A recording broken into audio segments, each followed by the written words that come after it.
એટલે ગ્રીન જ્યુસમાં છે ને એક પાલક છે, પાલક, પછી લીંબુ, પછી હિંગ અને સંચો. પાલક છે, પછી લીંબુ છે, પછી હિંગ છે અને સંચો છે.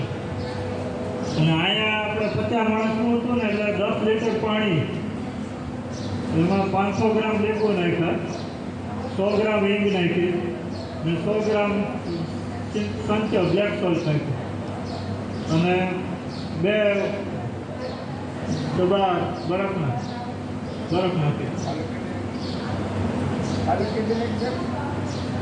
અને કાચી કેરી નાખી.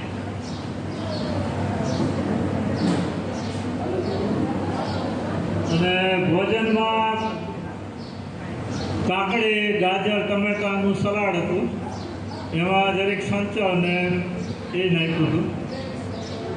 અને ગ્રીન ચટણી છે, એમાં પુદીનો, પછી કોથમરી, પછી લીલા મરચાં, પછી ટોપરાનું ખમણ અને મગફળીનો ભૂકો અને લીંબુ જરૂરિયાત. અને જરૂરિયાત મુજબ ગોળ નાખ્યો હતો, ગળપણ, અને એ ગ્રીન ચટણી. અને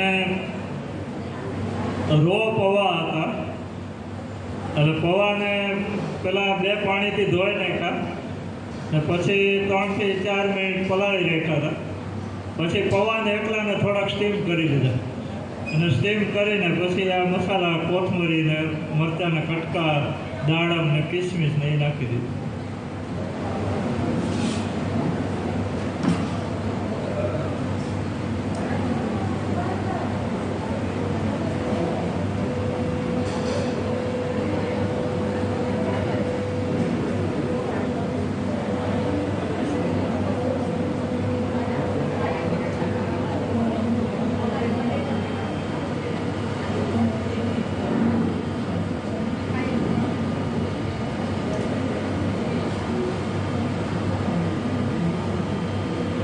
અહીંયા કીર્તિબેન પટેલ આવ્યા છે અને એ મિલેટ્સ બધાએ આપણે જે ન્યુટ્રન્સ બધાએ કીધા હતા ખોરાકમાં, આપણે પેલો નેગેટિવ કીધો ઘઉં ચોખાનું, પછી પોઝિટિવમાં આપણે બાજરો, રાગી, જુવાર ને એ બધું કીધું, અને ત્રીજું ન્યુટ્રિશનવાળું બે ખોરાકનું જે બીમારી આવી તો પછી સામો, કોદરી, કાંગ, એ જે 8-10 જાતના મિલેટ છે એ લઈને આપણે કીર્તિબેન પટેલ આવ્યા છે અને એના વિશે 10 મિનિટ તમને કહેશે બધું. કીર્તિબેન આવજો બધું લઈને.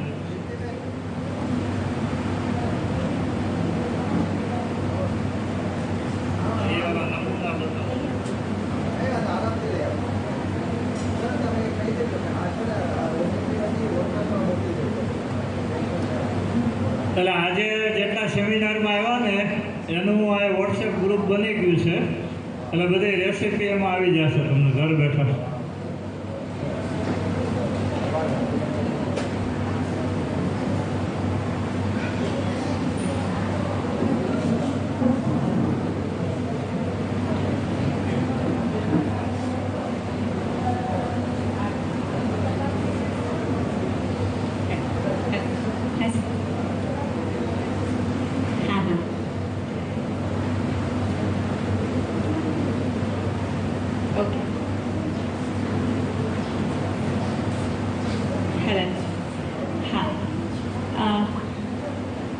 મારું નામ ડૉક્ટર કીર્તિ પટેલ છે और હું એલોપેથિક ડૉક્ટર છું, બાળકોની ડૉક્ટર છું, MD કરેલું છું.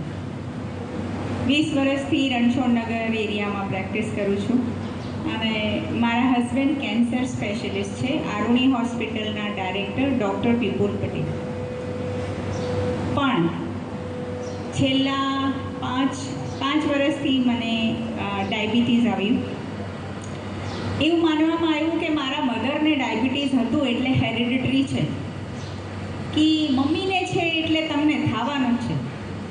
પણ એવું કાંઈ હોતું નથી. જેનેટિક ડિઝીઝ આપણે માનીએ છીએ એલોપેથિકમાં કે એકને ડાયાબિટીસ છે યા થાઇરોઇડ છે તમારા મધર ફાધરને તો તમને આવશે જ.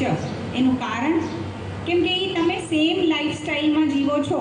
જેવી રીતે તમારા મા થેપલાને ભાખરી કરતા હતા, ઢોકળા વઘારતા હતા, દાળ વઘારતા હતા, એવી રીતે જ તમારું લાઈફસ્ટાઈલ ઓલવેઝ રહે છે.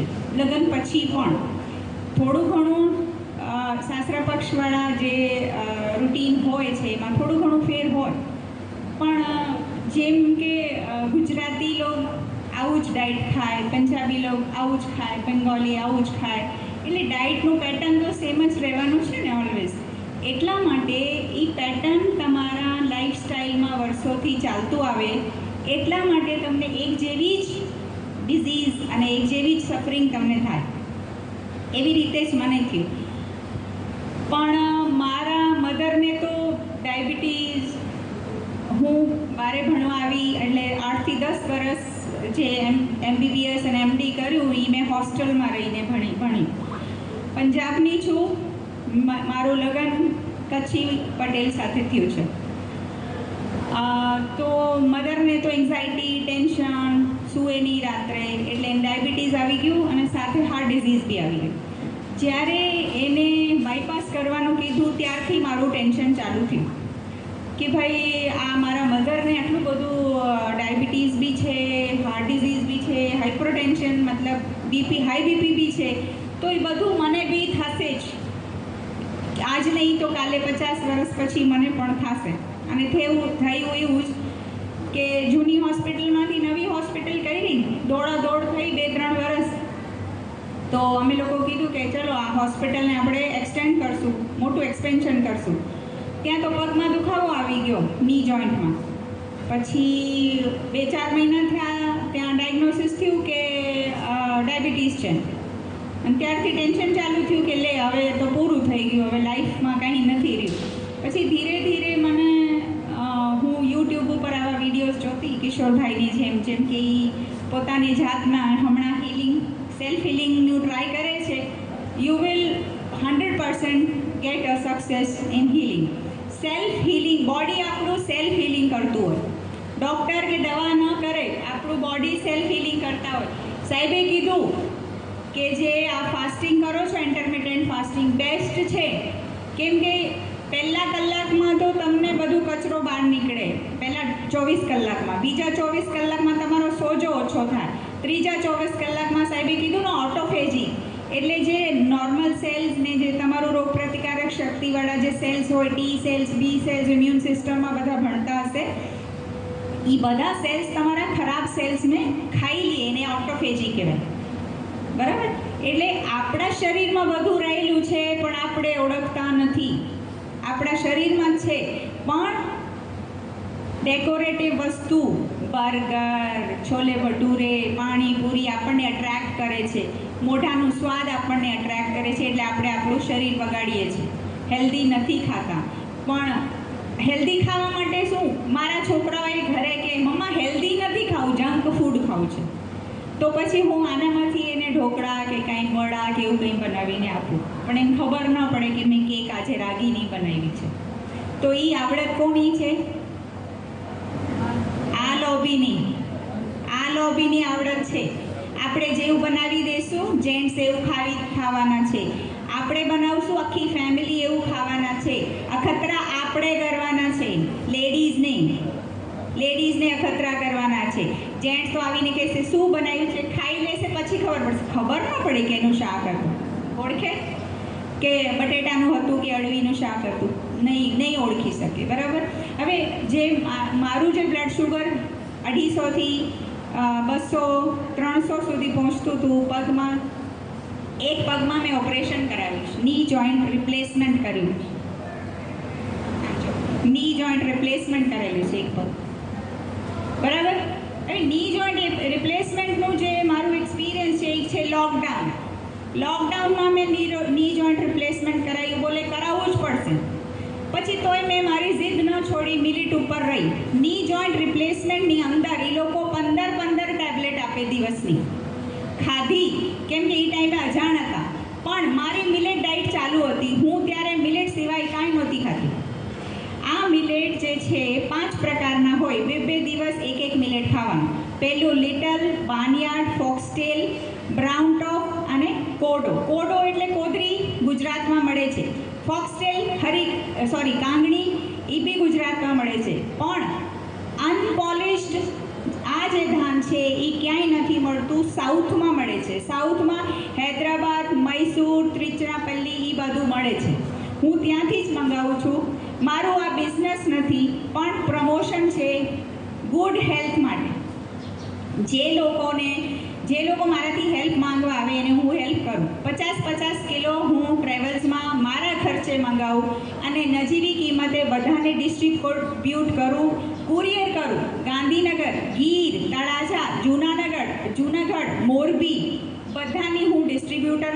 એ લોકોએ મને બનાવી આપ્યું છે. હું કાંઈ નથી તમારા વગર. પણ આ મારું બિઝનેસ નથી, એક પ્રકારની હેલ્પ છે. ગીર ફોરેસ્ટમાંથી, તલાલામાંથી એક ભાઈ આવે છે ને 40 યુનિટ એને ઇન્સ્યુલિન ચાલતું હતું. સિર્ફ ફક્ત આ મિલેટ એ ખાવાનું ચાલુ કર્યું, ઘઉં અને ચોખા બંધ કર્યા ને એમાંથી એની ઇન્સ્યુલિન બંધ થઈ ગઈ. અને એ ચાલતા મને એ ભાઈ મળવા આવ્યા કે બેન તમારું ધન્યવાદ કરવા આવ્યું છું કે મારી ઇન્સ્યુલિનનું ઇન્જેક્શન બંધ થઈ ગયું, નહીં તો રોજ મને 3 ટાઈમ ટોટલ થઈને 40 યુનિટ ઇન્સ્યુલિન લેવા પડતા. અને ઘઉં ચોખા સુકામે નથી ખાવું. આપણને આદુ અંકલ એ સમજાયું છે, બહુ સારી રીતે સમજાયું છે. પણ અંદર ઝાંકીને જોઈએ. આપણે છે ને ઉડતા જઈએ છીએ લક્ઝરીમાં ઉડતા જઈએ છીએ. ફલાણું મોલ ખુલ્યું છે ત્યાં જવું છે, ઓલું આઉટલેટ ખુલ્યું છે, રેસ્ટોરન્ટ ખુલ્યું છે ત્યાં જવું છે. પણ બચપનની વસ્તુ યાદ નથી કરતા. આપણી માં, દાદી બધા જ્યારે રોટલી કરતા ને ત્યારે કેવી રોટલી થતી? બ્રાઉન કલરની જાડા લોટની રોટલી થતી. હવે તો સુમાડી જોઈએ છે, વ્હાઈટ કલરની જોઈએ છે, ફુલાવેલી જોઈએ છે. અને પાઉં અને બન ને બ્રેડ જેટલું ફૂલેલું હોય પોચું મોઢામાં ગળી જાય. આપણને વધારે મહેનત ન કરવી પડે, મોઢાને જ વધારે મહેનત નથી કરવી પડતી, એટલે આંતળા શું કરશે? બરાબર? એટલે એ બધું ખરાબ છે. આજે આપણને આટલા મોટા નીકળ્યા છે ને એને વીટ બેલી કહેવાય છે. સાચે છે. એટલા મોટા પેટ જો આપણે સોરી બધાને ઓલું નથી કરતી, પણ આ ઘઉંને કારણે છે. ઠીક છે. એટલે હવે અત્યારે મેં લોકડાઉનથી ચાલુ કરીને મને 3 વર્ષ થઈ ગયા છે. મારી ડાયાબિટીસ નોર્મલ છે. 116થી લઈને 135 મારું શુગર આવે છે. બંને ની જોઈન્ટનું પેઇન વયું ગયું. અને સ્કિન વિચાર કરો તો કે મેડમ તમારું મોઢું એટલું કાં ચમકે છે, તમારું તો કપાળ બહુ ચમકે છે. એ એક વસ્તુ છે. તમે અઠવાડિયા સુધી આ મિલેટ ચાલુ કરીને જોવો ને એટલે તમને એમ લાગે છે કે RMC વાળા તમારું ઇન્ટેસ્ટાઇન સાફ કરી ગયા. સાચું કહું છું, એટલું સારું એક્સપિરિયન્સ આ મિલેટ્સમાં છે. અને એમાં કોઈ વસ્તુમાં તમે સિર્ફ લાલચ રોટલીની નહીં રાખતા. રોટલી થોડીક અઘરી છે.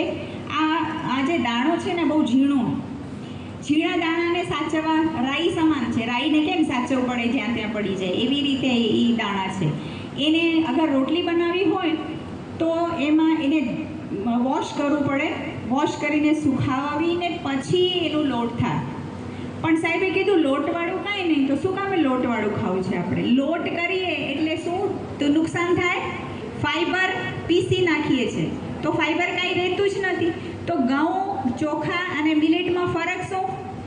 મિલેટની અંદર 8-12% સુધી ફાઈબર છે અને ઘઉં ચોખાની અંદર 0.2 to 1% છે ઓનલી. અને એમાંય તમે મેંદાનો લોટ કરી નાખો એટલે પૂરું થઈ ગયું, પછી એમાં કાંઈ રહેતું જ નથી. અને કબજિયાત થાય, બધા રોગો એના લીધે જ થાય છે. મારું એક્સપિરિયન્સ છે, હું એલોપેથિક ડૉક્ટર થઈને આ નેચરોપેથમાં ગઈ છું. મેં ડાયટ જ્યાર સુધી ચેન્જ કરી છે ત્યાર સુધી અત્યારે 4 માળ ચડી જાઉં, જરાય થાક નથી લાગતો. BP normal, diabetes normal, skin સારું, જોઈન્ટ દુખતા નથી, એકે મેડિસિન ચાલુ નથી અત્યારે. મારા મધરને ડાયાબિટીસ હતું, હાર્ટ ડિઝીઝ હતું, બાયપાસનું કીધું હતું. હું એની દીકરી છું, સૌથી મોટી, છતાંય મેં મારું અગર કંટ્રોલ કર્યું હોય આ સિર્ફ આ એક જ અનાજ ચેન્જ કરીને. બાકી તો સાહેબ જે કહીએ છે એ તો આપણે કરવાનું જ છે. એ આપણી દિનચર્યા સુધારવાનું આપણું બહુ મોટો ફરજ છે. બરાબર? પણ લેડીઝને ખાસ ધ્યાન દેવાનું છે, કેમ કે અગર તમે લોકો ઘરની ધૂરી છો તમારા ઉપર બધું આખું ઘર રસોડું બધું ચાલે છે. જો તમે બનાવીને સારી સારી રેસીપી આ લોકોને દેશો તો એ જમવાના છે, બરાબર? એટલે આનામાં આ છે ફોક્સટેલ. ફોક્સટેલ એટલે કાંગણી છે. ગુજરાતમાં મળે છે, પણ ફોતરા વગર એ લોકો ડીહસ્કિંગ નથી કરતા. એટલે આ ચડતું નથી. એટલે આ સાઉથથી જે આવે છે એ ડીહસ્કિંગ કરેલું હોય છે અને ઘઉંથી 10% પાણીમાં ઉગાવી શકાય છે. એટલા માટે આપણા વડાપ્રધાન નરેન્દ્ર મોદી સાહેબે આને પ્રમોટ કરવા છે. જે લોકો ફેસબુક ઉપર હશે એને કદાચ ખ્યાલ હશે, એને ઘોષિત કર્યું છે કે ઇન્ટરનેશનલ યર ઓફ મિલેટ 2023 એમને કર્યું છે આ વખતે. ઠીક છે, એ આને પ્રમોટ કરવા માંગે છે એટલા માટે. ઠીક છે, અને આનામાં સિર્ફ પ્રોબ્લેમ એ છે કે સાઉથથી મંગાવવું પડે. હું મંગાવું છું, જે લોકોને થોડું ઘણું જોતું હોય એ મારા પાસેથી લઈ શકે છે. હું ઓલમોસ્ટ 25-30 જણાને આપી શકીશ ઘરેથી, અને અહીંયા હું 4-5 જ લાવી છું. એના પછી આ જે છે એ બાનિયાડ છે, એને સાવા કહેવાય, જે આપણે ઉપવાસમાં ખાઈએ છીએ. આ બ્રાઉન કલરનો શેના માટે છે કે આ પોલિશ્ડ નથી, આ અનપોલિશ્ડ છે, બરાબર છે? એટલે આ બ્રાઉન કલરનું છે. જે બજારમાં સામો મળે છે એ વ્હાઇટ કલરનું હોય છે. સામો તો આપણે વર્ષોથી ખાઈએ છીએ, પણ આપણે આપણા પહેલાંના વડીલોના બનાવેલા બધી પ્રથાઓને હવે જૂનવાણી કહીને સાઈડમાં મૂકી દીધું છે ને આપણે હવે મોડર્ન થાય છે. ના, મોડર્નની સાથે આપણે આ બધી બીમારીઓ ભેગી કરીએ છીએ. હા, મોડર્ન બીમારી ભેગી કરીએ છીએ. પછી આ લિટલ મિલેટ છે, એને કુટકી કહેવાય છે. એટલે છે બધા એક સરખા જેવા લાગશે તમને, પણ ધીરે ધીરે તમને આની ઓળખાણ આવશે. પણ ડૉક્ટર ખાદરવલી, જે મિલેટ મેન ઓફ ઇન્ડિયા છે, એ રેકમેન્ડ કરે છે ડાયાબિટીસ માટે આ 2 દિવસ, 1-2 દિવસ, પછી બીજા 2 દિવસ, ત્રીજા 2 દિવસ. એટલે આ કોડો છે. એટલે આ બ્લડ સુધારે છે. જો આ 5-5માં અલગ અલગ પ્રોપર્ટી છે કે એક જે છે ફોક્સટેલ એ નર્વ્સને સુધારે છે, તમારા બ્રેઇનને સુધારે છે, બ્રેઇન મેટરને સુધારે છે, નર્વ્સને સુધારે છે. આ જે છે એ બ્લડને સુધારે છે, કોધરી બ્લડને સુધારે છે. અને 5-5 મિનિટ છે જે છે તમારી જે ગ્રંથિઓ છે ને, જેમ કે થાઇરોઇડ છે, પેન્ક્રિયાસ છે, એડ્રિનલ છે, લીવર છે, આ બધાને ડિટોક્સ કરે છે. 5-5 જે છે ને એની ઓલ ઓવર બોડી ઇફેક્ટ કરે છે, બરાબર? અને આ 5મું છે એ બ્રાઉન ટોપ મિલેટ, એ હારી કાંગણી છે. એ લગભગ આ બાજુ નહીં મળતી હોય, મે બી, મને ખ્યાલ નથી.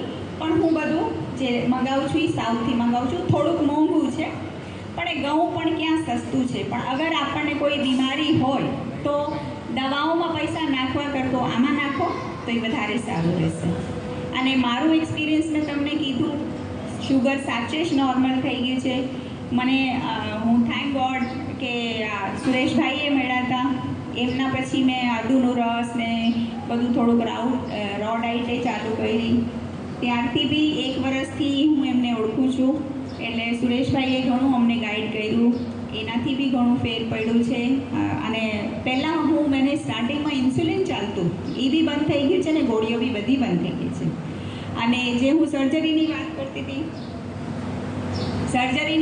કરતી હતી તો 15 જે ગોળીઓ હતી ને હું ખાતી, પણ મિલેટની સાથે મને 1 દિવસ બી એસિડિટી નથી થઈ. લોકોને એક પેન કિલર ખાવામાં એસિડિટી થઈ જાય છે, પણ મેં પગનું ઓપરેશન કરાવ્યું, સાથે મિલેટ ખાધું, એટલે મને 1 દિવસ બી એવું ફીલ નથી થયું કે મને આજે એસિડિટી થઈ છે. અને હું 15મા દિવસે તો ડ્યુટી મેં જોઈન કરી લીધી. ની જોઈન્ટની હાફ રિપ્લેસમેન્ટ પછી ની જોઈન્ટ રિપ્લેસમેન્ટ થયું છે મારે. એટલે એટલું ઇફેક્ટિવ છે. તમે ટ્રાય કરજો. સાહેબે ઘણું બધું કહેવાનું છે. Thank you.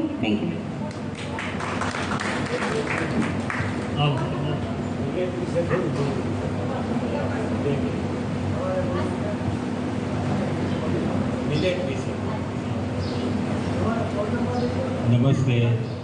હવે હું એગ્રીકલ્ચરની રિસર્ચની અંદર એગ્રીકલ્ચર સાયન્ટિસ્ટ હતો. મેં 8 વર્ષ સુધી બાજરા સંશોધન કેન્દ્ર જામનગર, જેને પોલ મિલેટ કહીએ છીએ, એમાં મેં 8 વર્ષ રિસર્ચ કામ કર્યું છે. અને મિલેટ છે 2 પ્રકારના છે, એક પોલ મિલેટ અને એક હિલ મિલેટ. આ જે બધા મિલેટ કીધા એ હિલ મિલેટ એ આપણે ગુજરાતમાં ડાંગ વિસ્તારમાં જાય છે. અને ડાંગ વિસ્તારમાં પણ મેં નાગલી ઉપર મારો ન્યુટ્રિશન ફીડિંગનો એક રિસર્ચ પ્રોજેક્ટ હતો. જ્યારે નવસારી હું માસ્ટર કરતો હતો MSc ત્યારે નાગલી, જેને સ્મોલ મિલેટ કે જ્યાં ફિંગર મિલેટ કે જ્યાં બધી કહે છે, એ બધી વેરાયટીઓનું હિલ મિલેટનું રિસર્ચ સ્ટેશન છે ત્યાં વઘઈ. એટલે હિલ મિલેટ છે ત્યાં આદિવાસીઓનો જનરલ ખોરાક છે.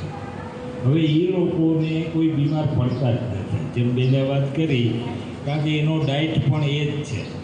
હવે આપણે ગુજરાતની અંદર ખેડૂતો વર્ષો પહેલાં, મને યાદ છે અમે નાના હતા ત્યારે ઇરિગેશન ફેસિલિટી ઓછી હતી, ખેતીની અંદર બાજરી જ મોટે ભાગે વાવતા. તો ગામડામાં ખેડૂત કોમ્યુનિટી છે એ ત્રણેય ટાઈમ બાજરો, સવારના બાજરાના રોટલા, બપોરે વાડીએ લઈ જઈએ તો ઠંડા રોટલા ખાતા, એ વધતા તો એને છાશ નાખીને વઘારીને ખાતા. એટલે એ બાજરામાં એટલી બધી તાકાત હતી કે એ વખતે કોઈ ડાયાબિટીસ, બીપી, કેન્સર કોઈ બીમારી નહોતી. અને બીજું મિલેટની સાથે જુવાર પણ અગત્યની છે. આજની તારીખે સાંજના હું જુવારનો રોટલો જ ખાઉં છું. મને વર્ષો પહેલાં પાઇલ્સની અસર હતી, એટલે આદુ અંકલ જેવા કોઈ વૈદ્ય મને સલાહ આપી કે બાજરી તમને ગરમ પડશે, એટલે બાજરી અને રીંગણા નહીં ખાવાના. એટલે હું સાંજના જુવાર જ ખાઉં છું.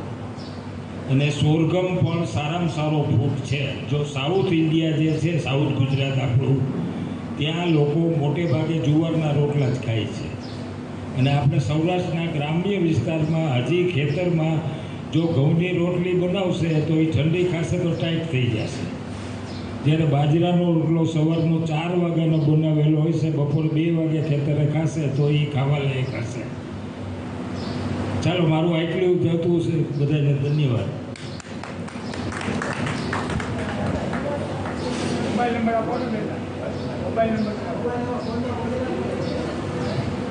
હેલો, હા, મારો મોબાઈલ નંબર છે 982420. હા, ગ્રુપમાં સરે શેર કર્યું છે. હા, ગ્રુપમાં શેર કર્યું મારું કાર્ડ. ગ્રુપમાં મારું કાર્ડ સાહેબે શેર કર્યું છે. ડૉક્ટર કીર્તિ પટેલ.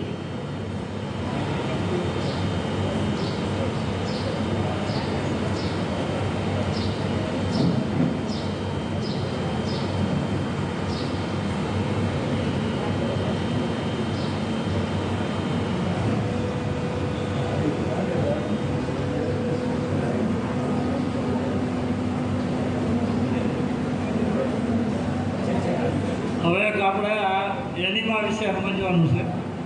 આના વિશે ન જાણતા હોય યાદ ઊંચો કરે, ન જાણતા હોય. એનિમા વિશે જાણો છો બધાય?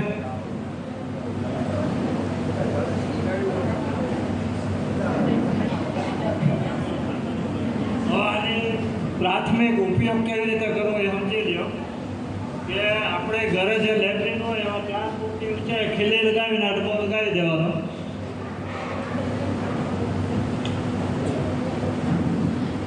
પછી આ નળ છે એને બંધ કરી દેવાનું.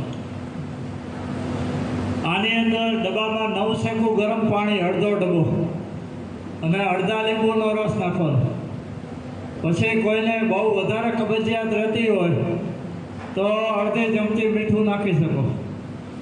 પછી કોઈને વધારે દુખાવા રહેતા હોય શરીરમાં, આંધા દુખતા હોય, કમર દુખતા હોય, મણકા દુખતા હોય, ગોઠણ દુખતા હોય તો 2 ચમચી દેશી એરંડિયાનું તેલ પણ નાખી શકો. પછી કોઈને હાડકામાં ખડખડ અવાજ ને એવું આવતું હોય તો 2 ચમચી તલનું તેલ તમે નાખી શકો. પછી પાણી ભરી અને નળીને સાઈડમાં રાખી દેવાની. આપણી રીતે કુદરતી રીતે જે લેટ્રિન થાય કરવાનું. લેટ્રિન થઈ જાય પછી આ એનીમાં લેવાનો. લેટ્રિન ન ઉતરે તોય લેવાનો, ઉતરી જાય તોય લેવાનો. પણ લેટ્રિન કરતી વખતે જોર નહીં કરવાનું. જોર કરીએ તો પછી હરસ, મસા, ચીરા એવું બધું ફફંદો ને એવા બધા રોગની શરૂઆત થઈ જાય. એટલે લેટ્રિન કરે પછી આ નળ ચાલુ કરી દીધો આપણે. અહીંથી પાણી ચાલુ થઈ ગયું. આંગળીના 2 વેઢા જેટલી આટલી નળી. આ આપણું આંતરડાનું ચિત્ર છે. આપણે સંડાસ બેસીએ એટલે અહીંથી બહાર નિષ્કાસન થશે એટલે લેટ્રિન કરી લીધા પછી નળ ચાલુ કરી અને આ આંગળીના 2 વેઢા જેટલી નળી છે એ ગુદા પાર્કમાં ત્યાં ભરાવી દેવાની એટલે પાણી 5 મિનિટમાં અંદર વહી જશે. એટલે જેને વધારે ગંભીર રોગો હોય, એને વજન વધારે હોય અને ગંભીર રોગો હોય તો એ દરરોજ દિવસમાં 2 વખત લઈ શકે. એનીમાં છે એ હંમેશા ભૂખ્યા પેટે લેવાનું અને જેમાં પછી લેવું હોય તો 2 કલાક પછી લેવાનું. અને શરૂઆતમાં 15 દિવસ મહિનો કન્ટિન્યુ લઈ શકો, પછી દર અઠવાડિયે લઈ શકો. પછી ફરજિયાત ક્યારે લેવાનો તો કે જ્યારે આપણે નિર્જલા ઉપવાસ કરીએ ત્યારે ફરજિયાત એનીમાં લેવાનો. પછી પાણીના ઉપવાસ કરો તો ત્યારે લેવાનો. પછી જ્યુસને એની ઉપર રહી તો લેવાનો.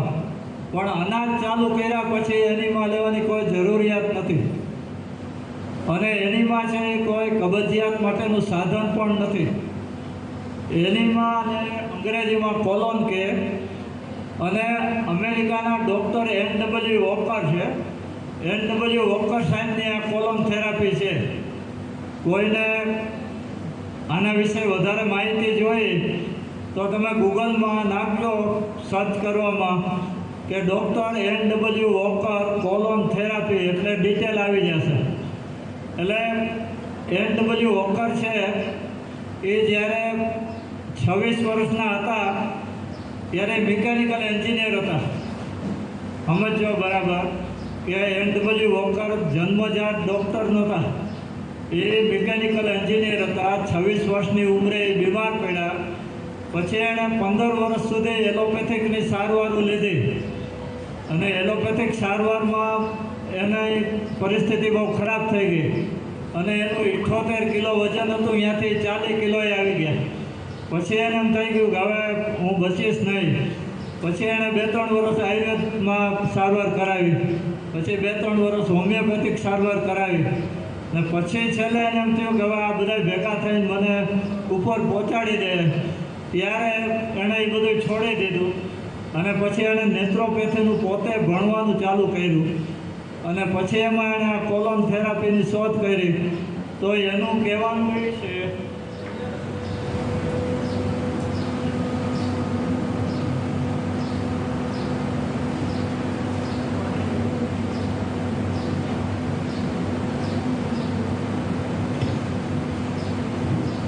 NW વોકર સાહેબ એમ કહે છે કે આપણા શરીરની અંદર 1 થી 71 જાતના જે ગંભીર રોગો થાય છે એ બધા ગંભીર રોગોના પોઈન્ટ આપણા આંતરડાની અંદર છે. માનો કે અહીંયા 42 નંબરનો પોઈન્ટ આવ્યો તો કંઈ ડાયાબિટીસનો છે, 30 નંબરનો પોઈન્ટ આવ્યો તો કંઈ કિડનીનો છે, થાઇરોઇડ કોઈને થયું હોય તો 11 નંબરનો પોઈન્ટ છે. તો એ શું કે 1 થી 71 જાતના જે ગંભીર રોગો થાય છે એ બધાના પોઈન્ટ આંતરડામાં છે. તો આંતરડાને તમે સાફ કરી નાખો એટલે કોલોનને ડેટોક્સ કરી નાખો એટલે રોગ છે એ આપોઆપ તમારા મટવાના ચાલુ થઈ જાય. એટલે આ કોલોન થેરાપી માટે થઈ અને એનીમાંનો ઉપયોગ કરવાનો. અને પછી વોકર સાહેબે નેત્રોપેથીનો અભ્યાસ કર્યા પછી કોલોન થેરાપીની એને પુસ્તકો લખ્યા. પછી જ્યુસ થેરાપી ઉપર ગયા, પછી સલાડ થેરાપી ઉપર ગયા, પછી ફ્રૂટ ઉપર ગયા અને પછી એણે આલ્કલાઇન pH ઉપર વધારે લખ્યું. અને એ 99 વર્ષ અને 11 મહિનાની ઉંમરે એ ઓફ થઈ ગયા. અને એના 3 દીકરા અને 2 દીકરીઓ એને આજે આની જે 8 જાતની પુસ્તકો લખ્યા એની લોયલ્ટી પેટે બધાને મહિને $10 લાખની આવક છે અત્યારે. એટલે આ કોલોન થેરાપી તમને અત્યારે ઘર બેઠા જાણવા મળી. તો હવે આંતરડાનું રક્ષણ કરવું એ જવાબદારી પોતપોતાની અને એના માટે ફક્ત લોટ અને દૂધની વસ્તુ બંધ કરવાની છે અને બાકી બધું તમે લઈ શકો. હવે આના વિશે કોઈને કાંઈ પ્રશ્ન હોય તો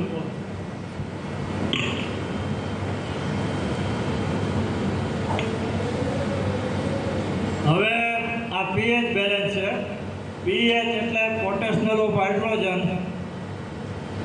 એટલે તમે 3 ટાઈમ રાંધેલો ખોરાક ખાઓ, અહીંયા આપણે બતાવ્યો એવો બીમાર રહેવા માટેનો ખોરાક, તો એને કારણે એસિડિક અવસ્થા વધી જાય એટલે આ પીએચનો બેલેન્સ છે એ નીચો હોઈ જાય અને એને કારણે બધા રોગ થાય. તો આવો રોગ ખોરાક બધો ખાધો, હવે આવું આલ્કલાઇન ફૂડ બધું ખાવાનું, આવું બધું એસિડિક ફૂડ ખાધું, હવે આપણે આવું આલ્કલાઇન ફૂડ ખાવાનું. તો હવે અહીંયા આપણને ફ્રીજ બતાવ્યું કે તમે લોકો બપોરે દાળ ભાત બધાય બનાવી લીધા, ઘરમાં સભ્યો બધાએ જમી લીધું, પછી વધેલી દાળ છે હવે 2 દિવસ બહાર પડીને તો શું થશે? તો કે બગડી જશે. હવે એ દાળને તમે ફ્રીજમાં મૂકો તો બગડતી નથી. શું કામ? કે ડીપ ફ્રીજ છે, બરફ છે, ઠંડુ વાતાવરણ છે. બસ એવું ઠંડુ વાતાવરણ આપણા શરીરની અંદર આપણે કરવાનું છે. તો એને માટે એસિડિક ફૂડ ખાધું, હવે આપણે અત્યારે 100% આલ્કલાઇન ઉપર જઈએ એટલે આપણો પીએચનો જે બેલેન્સ છે એ ન્યુટ્રલ થઈ જાય, એટલે 7.5 આવી જાય એટલે આપણે તંદુરસ્ત થઈ જાય. એટલે તમે આવું રાંધેલું વધારે ખાઓ એટલે પીએચ બેલેન્સ છે એ 7થી નીચો જશે, 3 જાય, 2 જાય, 1 જાય. કેન્સર હોય એમાં તો 0 સુધી વહી જાય, તો એમાં પીએચ લેવલ ઘટી જાય. પછી ઘણા એવા પણ હોય કે 100% કાચા ઉપર રહેતા હોય, તો શરૂઆતમાં બીમાર છે એટલે રહે તો કોઈ વાંધો જ નથી, પણ 2 મહિના પછી એનો પીએચ બેલેન્સ છે એ નોર્મલ થઈ ગયો અને પછી જો એ કાચા ઉપર 24 કલાક રહે તો પીએચ બેલેન્સ 7.3 થી 8, 9, 10, 11, 12 સુધી જાય. એટલે બીમારી છે એમાં આલ્કલાઇન ઉપર જવાનું, ન્યુટ્રલ થઈ જાય, રોગ મટી ગયો પછી 50% ખોરાક પ્રમાણે આયોજન કરો.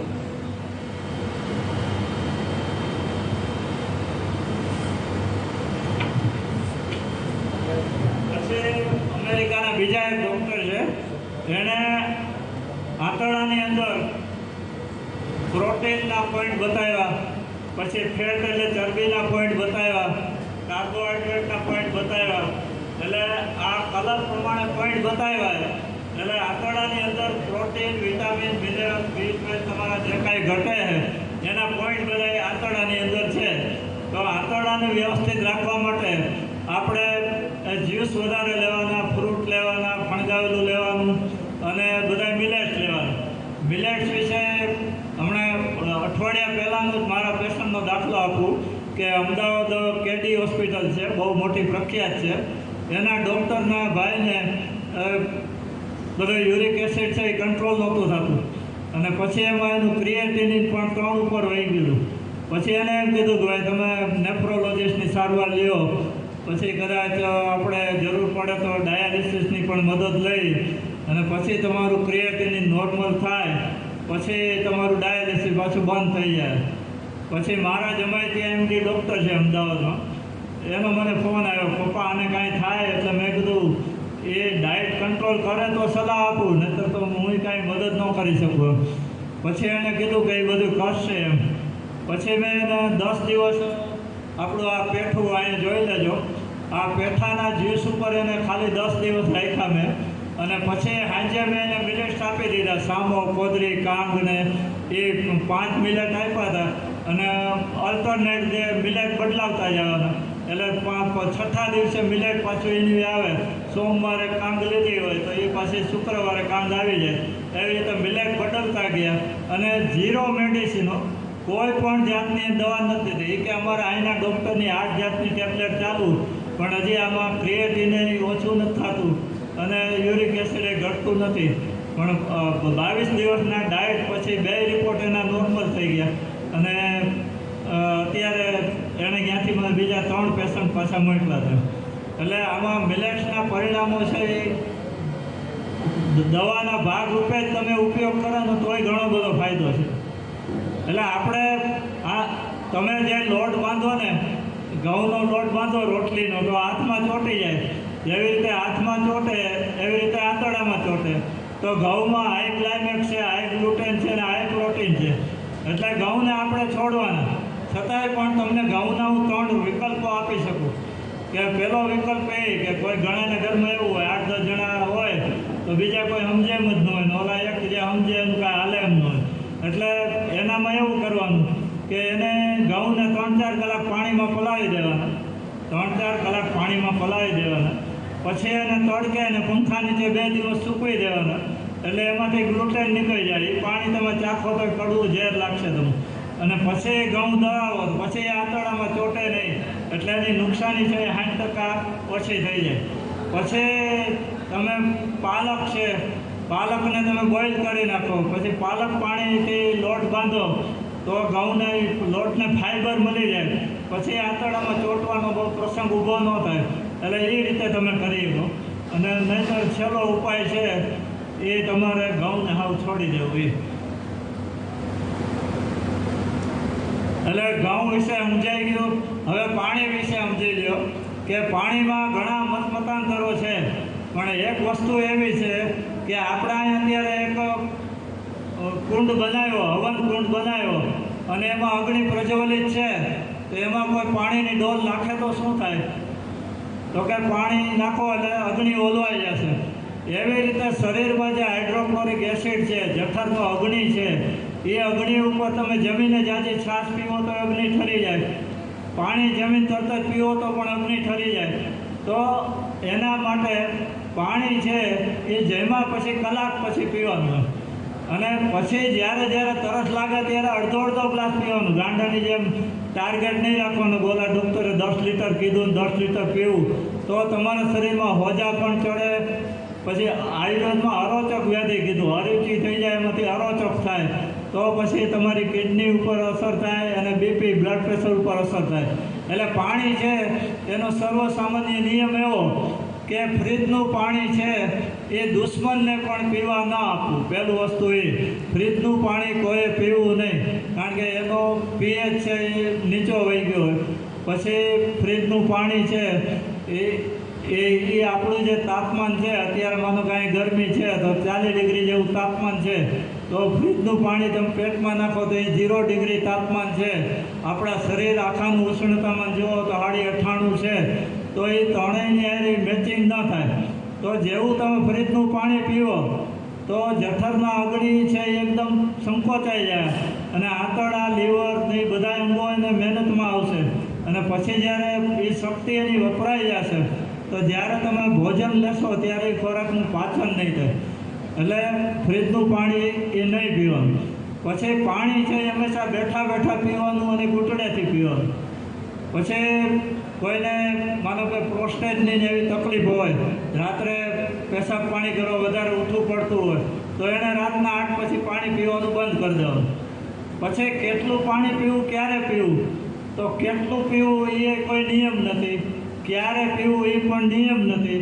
પાણી તરસ લાગે તો પીવું એ પહેલો નિયમ, જમીને કલાક સુધી ન પીવું એ બીજો નિયમ, અને ત્રીજો જ્યારે પાણી પીવો ત્યારે અડધો ગ્લાસ, 1 કપ એ પ્રમાણમાં પીવાનું. હવે બીજી વસ્તુ એ સમજી લ્યો કે એમ કે પાણી ખૂબ પીવું જોઈએ, નહીં તો ડિહાઇડ્રેશન થઈ જાય. એટલે હાઇડ્રેશન એટલે પાણી અને ડી એટલે ઘટી જવું. તો ડિહાઇડ્રેશન કોને થાય, પહેલાં તો એ સમજવા જેવું છે કે ડિહાઇડ્રેશન છે કે તમે લગ્ન પ્રસંગમાં ક્યાંય જમવા ગયા અને ફૂડ પોઈઝનિંગ થઈ ગયું, ઝાડા ઉલટી થઈ ગયા, તો એની અંદર તમારું શરીરનું પાણી ઘટે.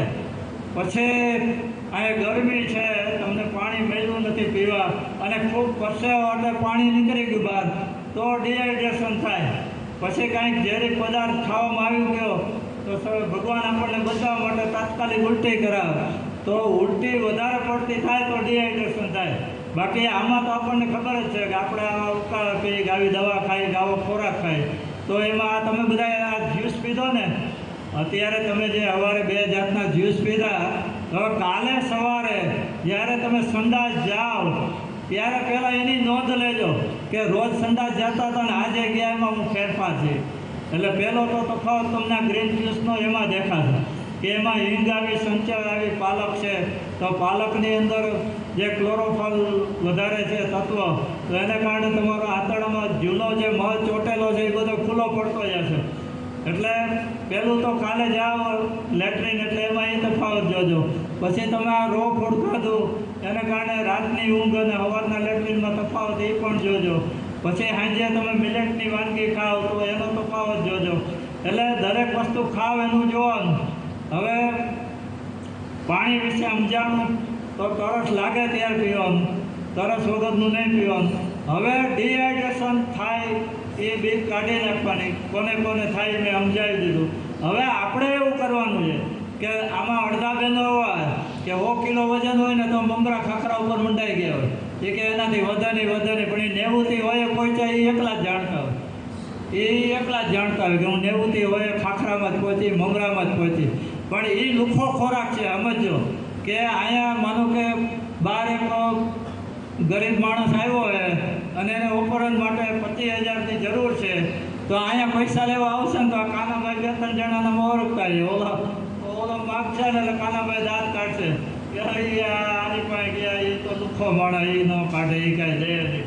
તો એવી રીતે મમરા અને ખાખરા અને ધાણી અને ડાળિયા એ બધો લુખ્ખો ખોરાક કહેવાય. કેવો લુખ્ખો ખોરાક? તો લુખ્ખો ખોરાક શું કરે? વાયુનો પ્રકોપ કરે. વાયુનો પ્રકોપ શું કરે? પાણી માગે. એટલે તમારે પાણી વધારે પીવું પડશે. તો પાણી વધારે પીશો તો તમારી કિડની ઉપર પ્રેશર વધારે આવશે. તો એની જગ્યાએ લુખ્ખો ખોરાક બંધ કરો. અને તમને ભૂખ લાગે તો તમે રસાવાળા મગ ખાઓ, 2 ડીશ ભરીને કાકડી ટમેટા ખાઓ, મૂરાને એવું ખાઓ, મોસંબી સંતરા જેવા ફ્રૂટ ખાઓ. તો એ તમને હાઇડ્રેટેડ છે, એટલે ખૂબ પાણીવાળા છે. તો તમે મમરા ખાઓ તો 2 ગ્લાસ પાણી પીઓ, ટમેટા ખાઓ તો 1 ઘૂંટડો પાણી નહીં જોઈએ. તો પાણીવાળા ખોરાક ખાઓ કે એનાથી તમારું પાચન થાય, તમારી કિડનીને પ્રેશર ઓછું રહે, શરીરમાં પાણી ઘટે નહીં. અને જેવું પાણીવાળું ખાઓ તો તમારું શરીરે પાણીવાળું રહે. એટલે આપણે પાણીવાળા ખોરાક ખાવાના, પાણી પીવા ઉપર બહુ ભાર આપવાનો નથી. એટલે આ પાણી વિશે મેં તમને સમજાવ્યું. હવે તમે દૂધ વિશે સમજી લો કે દૂધમાં મેં તમને કેલ્શિયમના ને બધા ગુણધર્મો બતાવી દીધા. હવે અહીંયા જો અહીંયા એક મારી પાસે ચાર્ટ છે આખો, એની અંદર કેલ્શિયમ વધારે શેમાં મળે? તમને બધાને શું છે કે દૂધમાં જ કેલ્શિયમ હોય, પણ દૂધમાં, ગાયના દૂધમાં જે કેલ્શિયમ છે એ ગાયની વાછડી માટે છે. ભેંસના દૂધમાં જે કેલ્શિયમ છે એ ભેંસની પાડી માટે છે. બરાબર છે? તો આપણે માનવ છીએ તો આપણા શરીરની અંદર આપણે માતાનું દૂધ છોડ્યું પછી આપણે કેલ્શિયમ કુદરતી રીતે જોઈએ તો શેમાં વધારે મળે? તો એમાં તલમાં છે 1450% જેવું, પછી બીજું મીઠા લીમડામાં વધારે, પછી અરવીના પાન પાત્રામાં વધારે, અને પછી ફુદીનામાં વધારે. એટલે આ કેલ્શિયમ છે એ પંચમહાભૂત છે, વનસ્પતિમાંથી ઉત્પન્ન થયેલું છે, પૃથ્વી, જળ, તેજ, વાયુ અને આકાશ. એટલે આ તમે ખાઓ તો તમારા શરીરમાં કુદરતી કેલ્શિયમ વધે. અને દૂધનું કેલ્શિયમ છે એ તમને પથરી કરે, બ્લોકેજ કરે, હાર્ટ એટેક લાવે, બ્રેન સ્ટ્રોક લાવે, આ બધું થાય. એટલે હવે જાણ્યા પછી સાવચેત રહેવું એ તમારી જવાબદારી છે. એટલે આનો કોઈને ફોટો પાડવો હોય તો છેલ્લે પૂરું થાય ત્યારે પાડી લેજો. કુદરતી રીતે કેલ્શિયમ, પ્રોટીન, વિટામિન શેમાં મળે એમાં આપ્યું છે. એટલે દૂધ છે એ પચવામાં 20 ગણું ભારે છે. આયુર્વેદે શું કીધું કે હોલ ગ્રેન ફૂડ, એટલે આખું જે તમે ધાન ખાઓ, કે દાળ ભાત ખાઓ, ખીચડી, દલિયા એવું ખાઓ, ફ્રૂટ સલાડ, જ્યુસ ફણગાવેલું ખાઓ, એનાથી લોટમાંથી બનતા પદાર્થો, રોટલી, રોટલા, ભાખરી વગેરે 10 ગણા પચવામાં ભારે. અને રોટલી, રોટલા, ભાખરીથી પચવામાં 10 ગણું ભારે દૂધ. એટલે એવું ભારે દૂધ છે.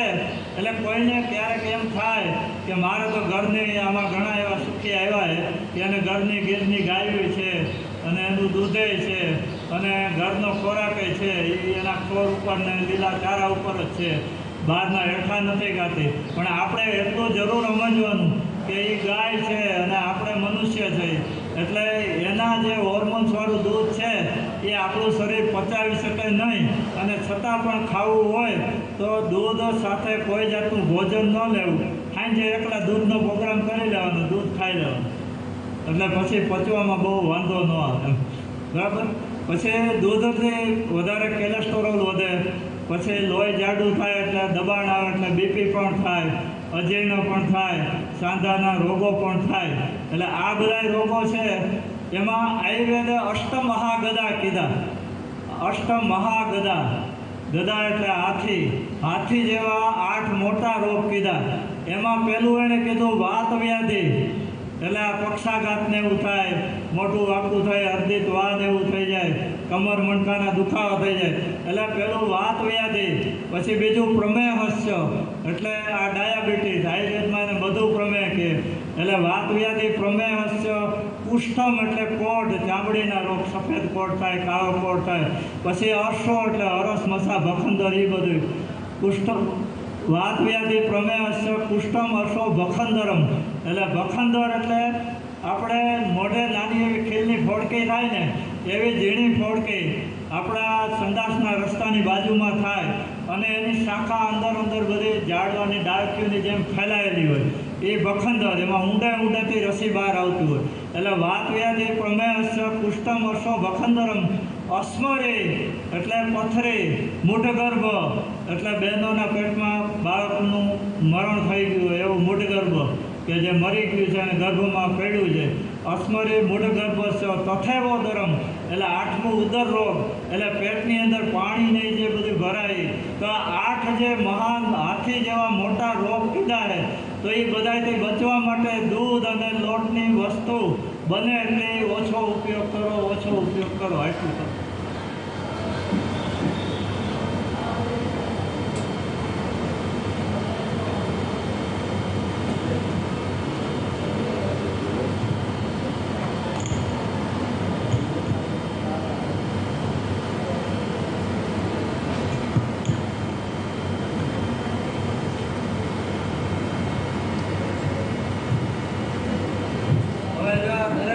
દરેક અવયવ છે એ બગડે એટલે પહેલું આપણે મોઢું આપ્યું એમાં ટાઇલિન લાળ ઉત્પન્ન થાય. તો એ ટાઇલિન લાળને બરાબર ઉત્પન્ન કરવા માટે એક તો પહેલાં સાત્વિક ખોરાક ખાવાનો, પછી જ્યુસ ને ફ્રૂટ ને ફણગાવેલું ને એવું વધારે ખાવાનું. પછી આપણે અન્નય આવી ગઈ, તો અન્નયની અંદર અને વજ્રની અંદર કફ ને એવું બધું થાય, તો એને કાઢવા માટે પહેલાં આપણે આદુનો ઉપયોગ કરવાનો. આદુ છે એ દરેક વ્યક્તિએ 2 ચમચી ઝીણું ખમણીને જરીક સંચળ નાખી સવારે 11 વાગે ખાધા પહેલાં અને સાંજે 6 વાગે જેમાં પહેલાં 2 ટાઈમ લેવાનું. એટલે વજરીમાં, અંદળીમાં, મોઢામાં જ્યાં કફ હોય એ બધો નીકળી જશે. પછી લીવર આપણું છે એ તમે પેટ ભરીને ખાઓ, ઝડપથી ખાઓ, પછી જમીને નકરું પાણી પીઓ, તો એ લીવરમાંથી ફેટી લીવર ચાલુ થઈ જાય. અને લીવર વધારેમાં વધારે દારૂના વ્યસની હોય, એનું લીવર આલ્કોહોલ, દારૂથી વધારે બગડતું હોય. એટલે લીવર બગડે ને એટલે તમને ચામડીમાં શરૂઆત થઈ જાય રોગની. કોઈને ખંજવાળ એવું થાય, કોઈને દાદર થાય, કોઈને ખરજવા થાય, કોઈને સોરિયાસિસ થાય, આ બધા રોગ થાય. તો લીવર છે એ શેનાથી સારું થાય? તો લીવર છે એ એક ગ્રીન લીફી જ્યુસથી થાય સારું, અને એક ફ્રૂટથી સારું થાય. એટલે જેને ચામડીના રોગ થાય ને એને બધાને આ 2 વસ્તુનું વધારે સેવન કરવાનું. પછી આપણી હોજરી છે, તો હોજરીને સારી રાખવા માટે શું કરવાનું? તો કે બપોરે જમતા પહેલાં અડધી કલાક અગાઉ સલાડ ખાવાનું. આપણે જે ભોજનમાં સલાડ ખાઈએ ને એને અડધી કલાક અગાઉ ખાવાનું. તો સલાડ છે એ આલ્કલાઇન છે, એટલે હોજરીનો એસિડ છે ને એ થોડુંક બંધ કરી દે. એટલે પછી તમારે જમવાની થાળી ઉપર જે તૂટી પડતા હોય ને આધેડ ખાતા હોય ને એ બંધ થઈ જાય. એટલે એ આલ્કલાઇન તમારે આ સલાડનો ઉપયોગ કરવાનો. પછી બધું ફણગાવેલો ઉપયોગ કરવાનો. હા,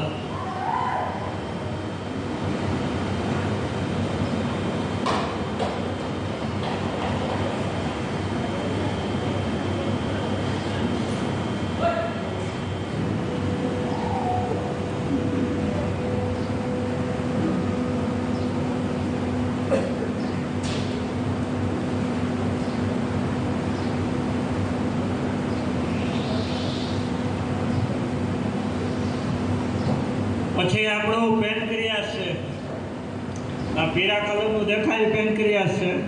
એ પેનક્રિયાસ ઉપર હોજો આવે એટલે ડાયાબિટીસ થાય. એટલે પેનક્રિયાસને સારું રાખવા માટે એક ઘઉંનો ઉપયોગ, એક સફેદ ચોખા અને દૂધની બનાવટ, એ આપણે ત્રણેય બંધ કરવાની. પછી આપણું નાનું મોટું આંતરડું છે, તો એમાં મેં તમને 3 પ્રકારનો ખોરાક સવારે સમજાવ્યો હતો કે એક ઝીણો લોટ, રોટલી, રોટલા, પરોઠા, મેંદો, રવો, બીજું બધું પ્રોસેસ ફૂડ, ત્રીજું બધું એનિમલ પ્રોડક્ટ, ચા, દૂધ, કોફી, પનીર, ચીઝ, પંજાબી એ બધું બંધ કરી દેવાનું. હવે હું તમને ખોરાક વિશે થોડુંક આયોજન આપી દઉં અને પછી કાંઈ પ્રશ્ન હોય તો એ બધા કરજો.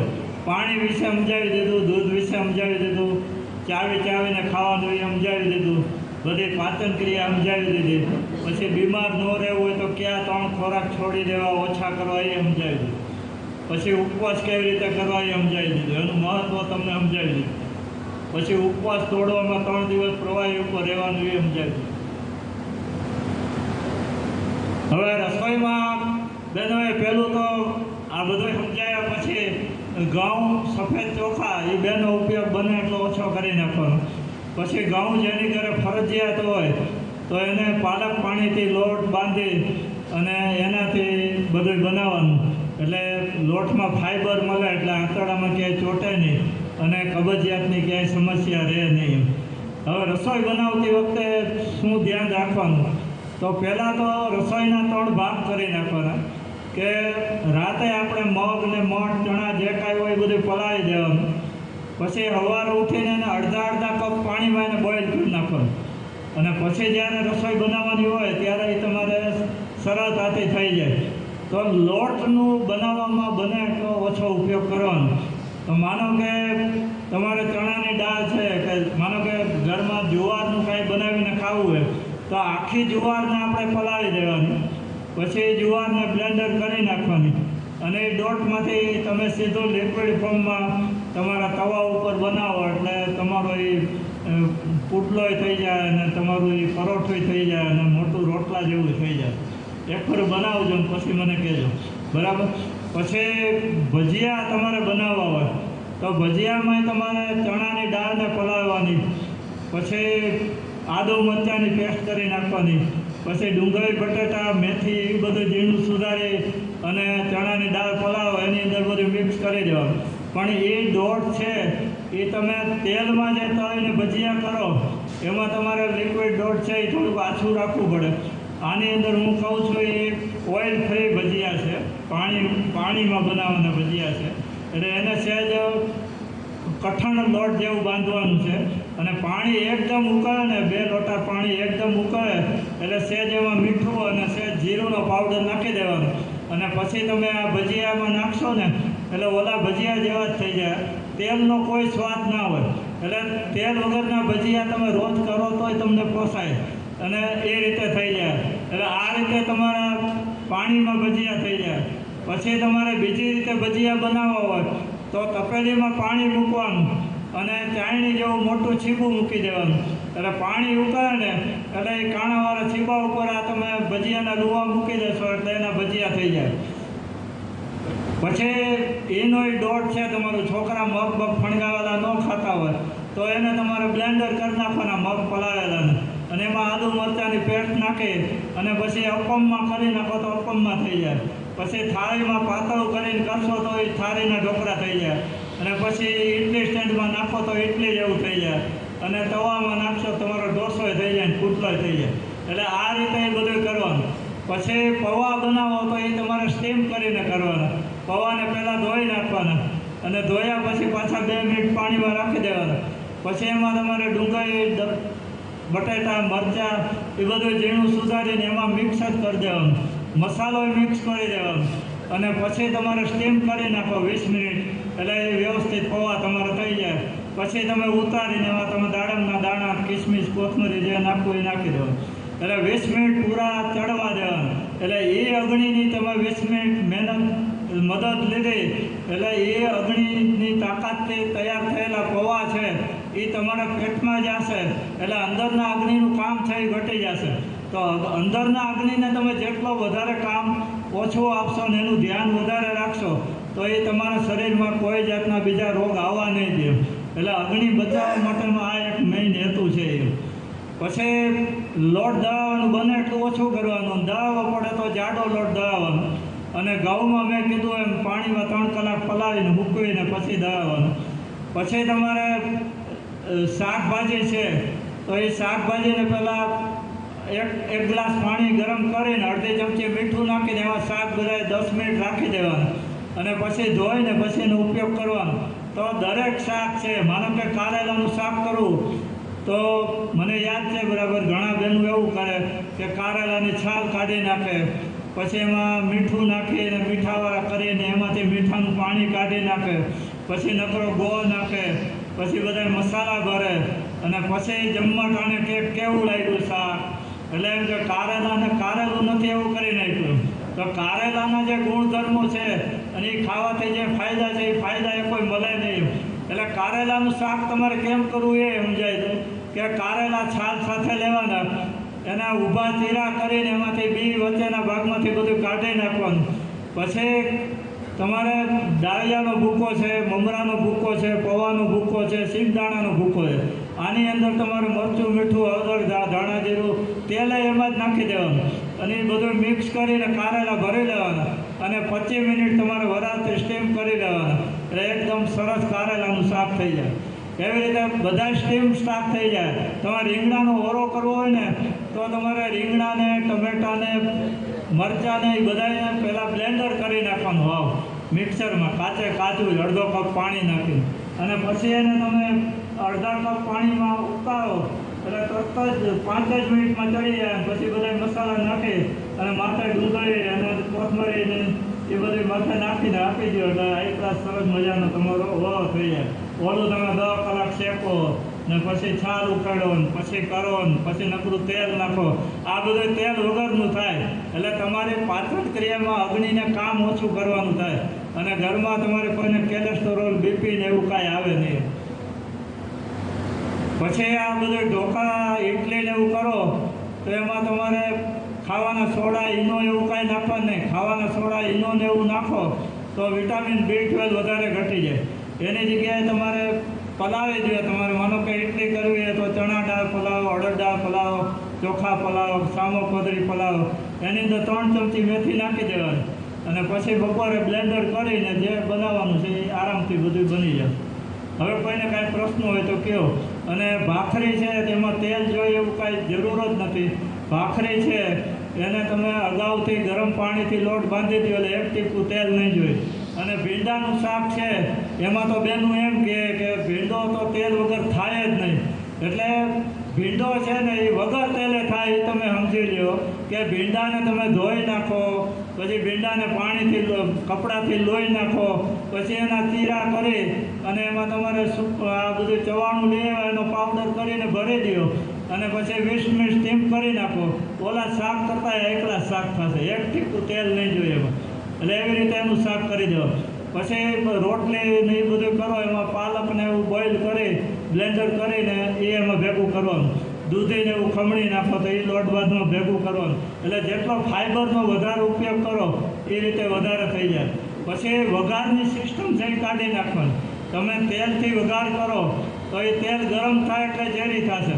એની જગ્યાએ તમે અડધો કપ પાણી મૂકો, પાણી ઉકળે એટલે એમાં તેલ ને મસાલા બધા નાખી દો. ઓલું તમે તેલમાં પછી મસાલા નાખો, એ બધું બળી જાય અને આપણા શરીરને કોઈ ફાયદો ન થાય, નુકસાન જાજુ થાય. એટલે વઘારવાની સિસ્ટમ છે એ કાઢી દેવાની, તેલ મૂકવાની સિસ્ટમ એ કાઢી દેવાની, પાણીને મૂકવાનું, પાણી ઉકળે એટલે એમાં બધું નાખી અને પછી બનાવી નાખો. પછી સામો કોદરી છે તો એ પહેલાં સવારે ઉઠો ત્યારે જ એને પલાળી દેવાના, બપોર પછી એને બોઇલ કરીને રાખી દેવાના. પછી જ્યારે બનાવવું હોય ત્યારે ઓછી મિનિટમાં ઝડપથી થઈ જાય. અને રસોઈના 3 ભાગ કરીને કરવાનું. એટલે તમને જો ભીંડો છે એ તેલ વગર શીખડાયો, ભજીયા છે એ તેલ વગર શીખડાયા, બરાબર, પૌવા છે એ તેલ વગર થાય. એટલે તમે તમારી વિચારધારાને ફેરવો. તમે જે તમારી મમ્મીએ ડાયરી લખાવી હોય કે આમ ભાત ને આમ, અત્યારે અડધા તો મમ્મીને ફોન ચાલુ રાખીને પ્લેટફોર્મ પર રસોઈ કરતા હોય. મમ્મી હવે આમ મૂક્યું, આમ કરવાના, મમ્મી તો આગે ગઈ હતી ત્યાં તેલ બળી ગયું, આમ થયું. અડધા દીકરીઓ આવી તૈયાર થઈ. એટલે આ બધાયમાં મુશ્કેલી. એટલે બધાયમાં તમે હવે ખાલી સ્ટીમ કરતાં જ શીખી જાઓ. સ્ટીમર ઘરમાં બધાય રાખો.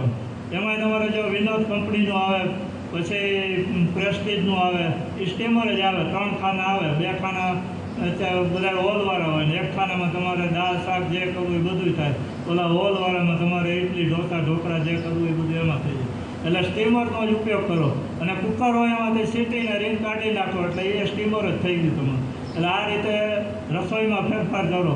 લોટ બાંધવો એમાંય પાણીની જરૂર નહીં. ઝીણો લોટ તો દળાવવાનો જ નહીં અને લોટને ચાળવાનો નહીં, ફાઈબર એમાંથી કાઢવાનું નહીં. એટલે જે ખાવાનું છે એ રોડ ઉપર વહી જાય, ઝીણો લોટ છે એ ખાતા હોય. એટલે આ બધું છે એ રોગના કારણો છે. એટલે તમને બધાને ભાર દઈને સમજાવ્યું અને પાણી વિશે સમજાવી દીધું. હવે કાંઈ પ્રશ્ન હોય તો બોલો.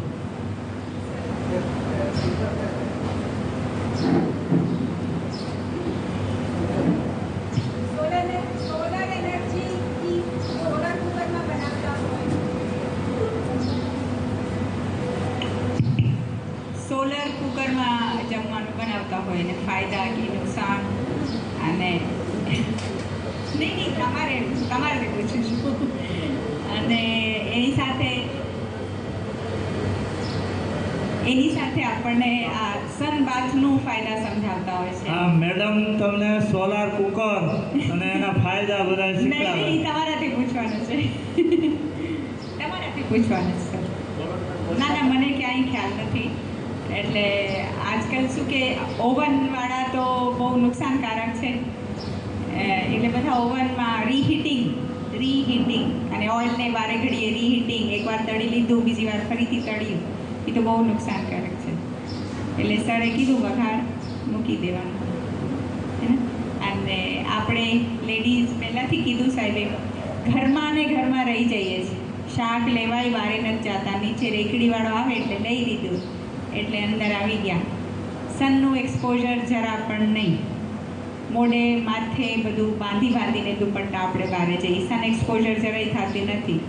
સૂરજના તડકા લેતા નથી, વિટામિન ડી મળતું નથી, હાડકાં નબળા થઈ જાય છે. સન બાથ લેવાનું કલાક, એ બધું. સર એક પૂછવાનું છે, આજકાલ બહુ કેંગન વોટર માટે બધા બહુ એક જી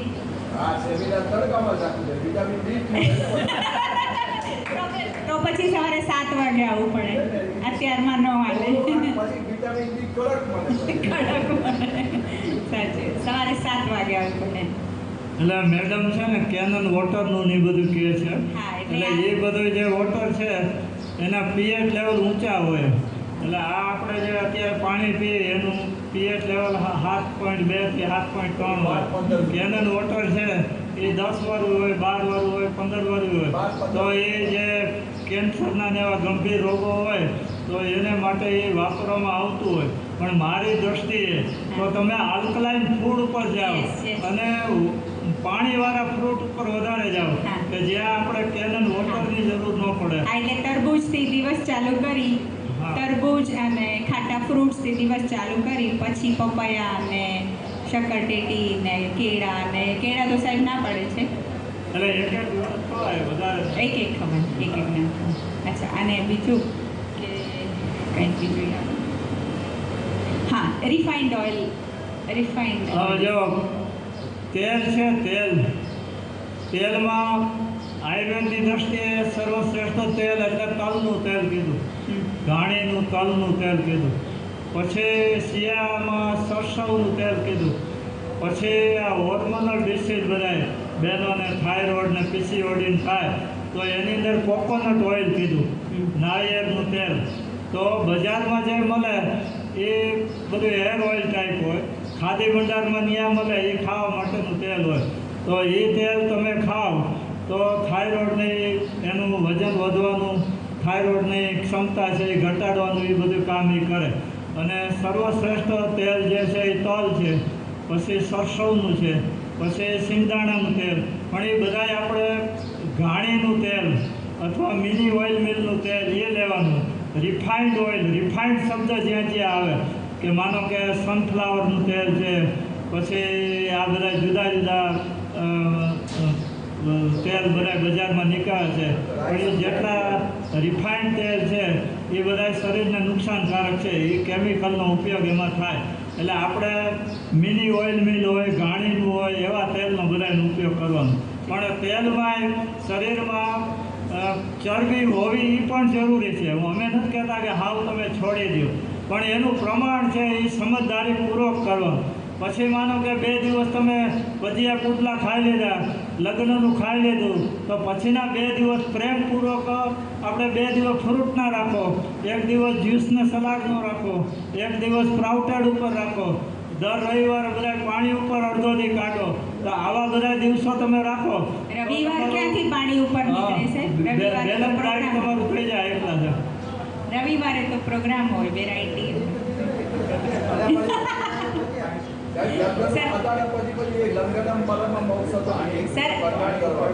હજી રહી ગયો આરો વોટર. આરો વોટર છે ને એની અંદર વિટામિન મિનરલ છે એ બધા વધારે પડતા એમાંથી નીકળી જાય એટલે શરીરમાં B12 વિટામિન ડી એ બધી ઉણપો એમાંથી વધારે સર્જાય છે.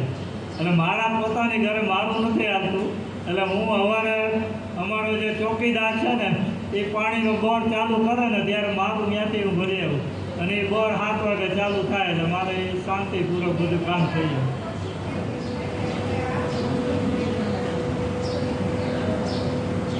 હેલો સર, એક હજી.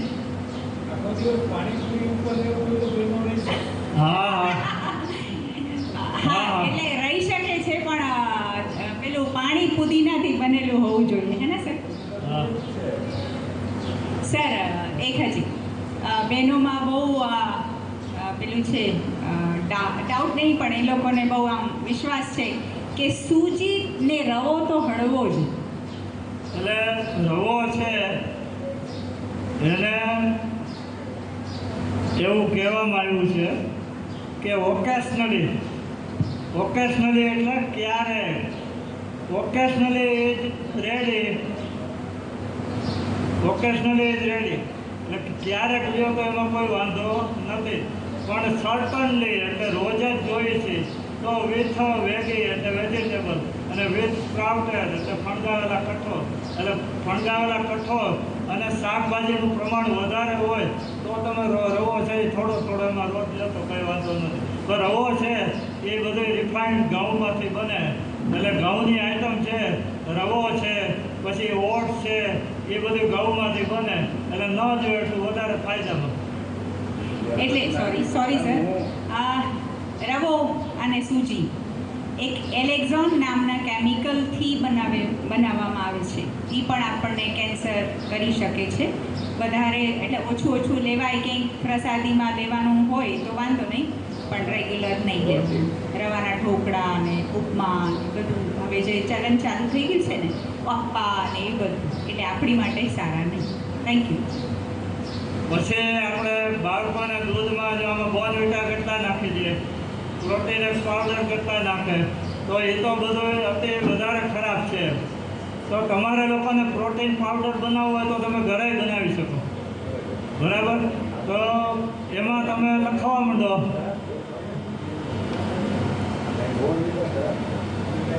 એમાં તમારે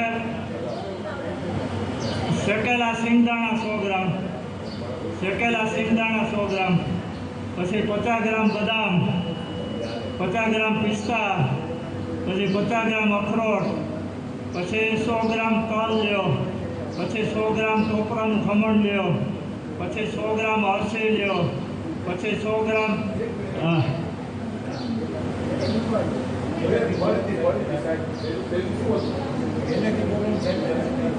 હાલો હવે પહેલાંથી લખો. 100 ગ્રામ સિંગદાણા લખો, પછી 50 ગ્રામ બદામ લખો, પછી 50 ગ્રામ પિસ્તા, પછી 50 ગ્રામ અખરોટ, પછી અખરોટ, પછી અળસી, પછી તકમરિયા, પછી તલ, કાળા તલ વધારે સારા, પછી તરબૂચના 25 ગ્રામ, પછી સૂરજમુખીના 25 ગ્રામ, પછી કોરાના 25 ગ્રામ,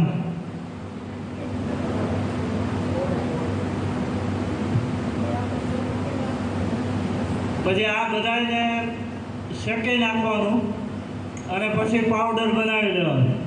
હવે એ પાવડરને ડબ્બામાં ટાઈટ એક ડબ્બામાં ભરી દેવાનું. પછી તમારે પ્રોટીનવાળા છોકરાઓને લાડવા બનાવી દેવા હોય તો પહેલાં રાગીના લોટને શેકી નાખવાનો, રાગીનો લોટ શેકી નાખો, પછી આ બધા લખાવ્યા એ પાવડર એમાં મિક્સ કરી દો, અને પછી 6 ચમચી ગોળ લેવાનું અને એ ઘીમાં ગરમ કરી નાખવાનું, અને પછી આમાં નાખીને સીધી લાડુ લેવાઈ દેવાનું. એટલે આ તમારે પ્રોટીનયુક્ત એને લાડવા બધા થઈ જાય. પછી દૂધ છે તો ઓલું તો એનિમલ પ્રોડક્ટ છે, તો દૂધ તમે પહેલું દૂધ તમે કરો તો નાળિયેરનું કરો. ભગવાનને વધારવાનું નાળિયેર લઈ આવો તો 1 કપ પાણીમાં પહેલાં અડધો નાળિયેર બ્લેન્ડર કરી નાખવાનું, પછી એને ગાળી લેવાનું, પછી અડધો કપ પાણી 5-6 વાર નાખો ત્યાં 1 ગ્લાસ દૂધ થઈ જશે એમાં. પછી એવી રીતે તમે રાતે સિંગદાણા પલાળી દો, પછી તલ પલાળી દો, પછી બદામ પલાળી દો, પછી રાગી પલાળી દો, પછી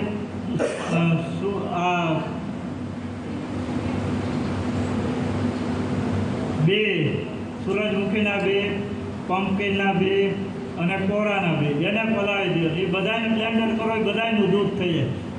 અને પછી એમાં સારામાં સારો શેક બનાવવો હોય તો માનો કે તમે નાળિયેરનું દૂધ કરી લીધું, એમાં તમે પછી 5 ખજૂર નાખો એટલે 2 જણાનું થઈ જાય. 5 ખજૂર નાખો, 2 અંજીર નાખો, 10 કિસમિસ નાખો અને 2 કેળા નાખી દો એટલે એ શેક થઈ જાય. ઘરમાં 3 જણાનું થઈ જાય.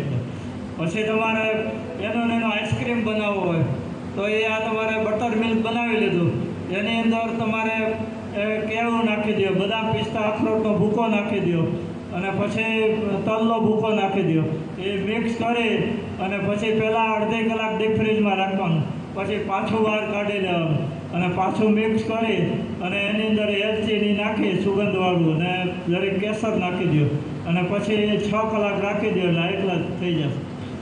પછી દૂધ મેળવવાનું હોય આને તો આને ગરમ કરીને એમાં મરચાંના ડીટીયા નાખવાના, એટલે મરચાંના ડીટીયાથી દૂધ મળી જશે અને દહીં થઈ જાય.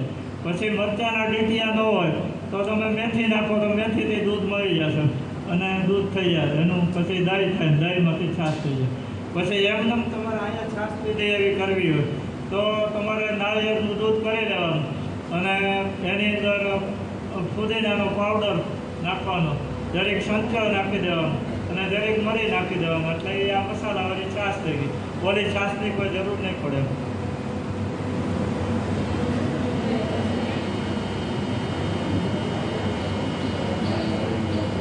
સર આ લોકોને સવારના આપણે એક આખો પ્રોગ્રામ કરે કે કેવી રીતે કે સવારથી આપણે શું લેવું જોઈએ કે એક દિવસનો કે ડાયટ કેવી રીતે, એટલે સવારના શું પ્રિફરેબલ છે, બપોરના શું પ્રિફરેબલ છે, રાતના, તો એ થોડું સજેસ્ટ કરું ને સર. આપણે જો ખોરાકમાં તો સવારે મેં તમને કીધું 4 વ્હીલ ગાડીની જેમ પહેલાં ગેરમાં ગાડી નાખવાની. એટલે મેં પહેલું એ કીધું કે મેજિક ઓફ અર્થ, આખી પૃથ્વી ઉપરનું તંદુરસ્તી માટેનું જો જાદુ કાંઈ હોય તો એ મિની ઉપવાસ. સવારથી 12 વાગ્યા સુધીના ઉપવાસ કરો ને એવું તંદુરસ્તીનું રહસ્ય બીજા કોઈથી મળશે નહીં તમને. અને છતાં પણ ન રહી શકો તો તમારે વેજીટેબલ જ્યુસ પ્રાયોરિટી આપું છું તમને. પહેલું વેજીટેબલ જ્યુસ, પછી લેમન જ્યુસ, પછી ગ્રેપ્સ જ્યુસ, દ્રાક્ષ, અને ડેટોક્સિફિકેશન એટલે કોઈને શરીર આખું ચોખ્ખું કરવું હોય તો આ 2 જ વસ્તુથી થશે, એક લીલી દ્રાક્ષથી ને એક લીંબુથી. એ 2 સિવાય ડેટોક્સમાં કોઈ એની તોલે આવે નહીં. પછી વેજીટેબલમાં આપણે આ પમ્પકિન કોરું છે એટલે આનાથી તમારું ડેટોક્સ થઈ જાય શરીર. એટલે આ પેઠું પમ્પકિન જે છે આને આપણે આસગાડ કહેવાય અંગ્રેજીમાં, અને ગુજરાતીમાં એને પેઠું કહે, અને હાવ દેશી ભાષામાં સફેદ કોરું કહે. એટલે આમાં આગ્રામાં આના પેઠા બનાવે. એટલે આની છાલ પહેલાં કાઢી નાખે, પછી આ પેઠાને કટકા કરીને સ્ટીમ કરી નાખે અને પછી ખાંડની ચાસણીમાં રાખી દે અને પછી એને તડકે રાખી દે એટલે પેઠા તૈયાર થઈ જાય. એ આ પેઠાની જે મીઠાઈ કરે ને એ આનાથી થાય. પણ આ પેઠું છે ને એ સર્વશ્રેષ્ઠ. તમે બધા યાદ એટલા માટે રાખજો કે મારી પાસે તો આવીને કેટલા માણસો આવવાના, પણ તમારા બધા થ્રુ, તમારા બધા વિસ્તારના કોઈ દર્દી આવે, વાતમાંથી વાત નીકળે તો એને કહેવાનું કે પિત્તાશયની પથરી હોય તો એ કાઢવા માટે પેઠાના જ્યુસ દરરોજ પીવે ને તો પેશાબ વાટે પિત્તાશયની પથરી બહાર નીકળી. એટલે પહેલું તો આ પિત્તાશયની પથરીનું સ્પેશિયલ છે. પછી કિડનીને સાફ કરવા માટેનું આ સ્પેશિયલ છે. પછી ડેટોક્સિફિકેશન આખા શરીરની સફાઈ કરવા માટે શ્રેષ્ઠ છે. પછી એન્ટી ઓક્સિડન્ટ એટલે ઓક્સિજન લેવલ છે એ બધું વધારવા માટે શ્રેષ્ઠ છે. પછી એન્ટી ઇન્ફ્લેમેટરી એટલે હોજા બધા આવતા હોય. માનો કે આ માથામાં થયું તો મેનેન્જાઇટિસ, નાકમાં થયું તો સાઇનસાઇટિસ, ગળામાં થયું તો ટોન્સિલાઇટિસ, હોજરીમાં થયું તો ગેસ્ટ્રાઇટિસ, ગોઠણમાં થયું તો આર્થરાઇટિસ. તો એ બધા જે હોજા છે એ બધા આનાથી ઉતરી જાય. બરાબર. એટલે દરેક વસ્તુ મહત્ત્વની એ છે કે કોઈ પણ રોગ મટાડવો હોય ને તો કોઈ પ્રથાને યાદ નહીં કરવાની. પ્રથા એ તો પ્રથા જ છે કે સવારે આમ, બપોરે આમ, સાંજે આમ. તો એ તો દરેક માટેનો એક એને નિયમ બતાવી દીધો. પણ તમને એ લાગુ નથી પડતો. તમારે વધારે ખરાબ રોગ છે, વધારે ગંભીર રોગ છે, વધારે વજન છે, વધારે કોલેસ્ટ્રોલ છે, વધારે આંતરડામાં ચાંદા પડી ગયા, તો એ બધાને માંથી બહાર નીકળવા માટે તો વોટર ફાસ્ટિંગ એ પહેલો નંબર આવે. અને બીજા નંબરમાં જ્યુસ ઉપર જાઓ એ બીજો નંબર આવે. પછી વધીને તમે ફ્રૂટ ઉપર જાઓ. પછી ચોથા નંબરની રાહ ના જુઓ. 3 ઉપર જાઓ તો તમે હાજર થાઓ. પછી નંબર લેતા જાઓ તો નંબર જ રહે. પછી આગળ ડૉક્ટરનો આવે, દવાનો આવે બધા. એટલે એ રીતે આમાં તમારે કડક કરવાનું રહે. એટલે ભોજનમાં જો સવારે બધાએ જ્યુસ અને સૂપ ઉપર રહેવાની ટેવ પાડવાની. એટલે સવારમાં ઘરમાં થેપલા અને ગાંઠિયા, ભજીયા, રાતની વધેલી રોટલી વઘારવાની ને આ બધી ટેવ કાઢી નાખો.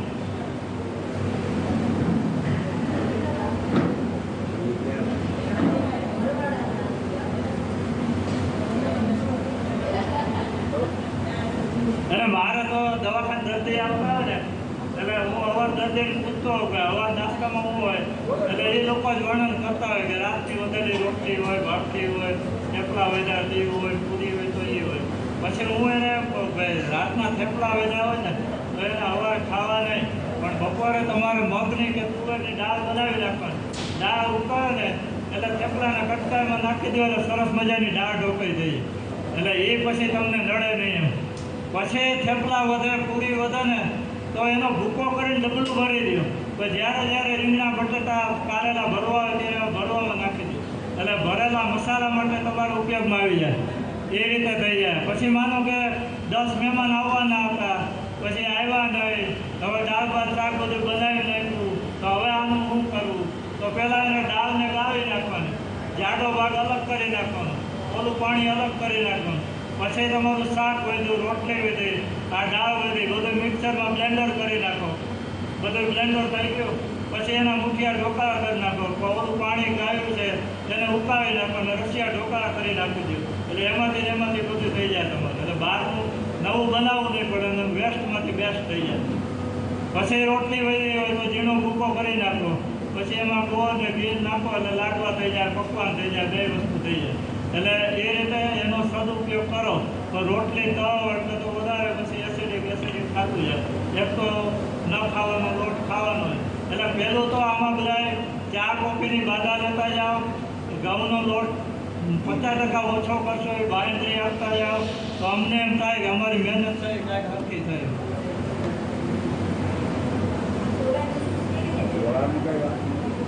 આ કોરાને આ પેઠું છે. અરે પેઠાની પહેલાં છાલ કાઢી નાખવાની.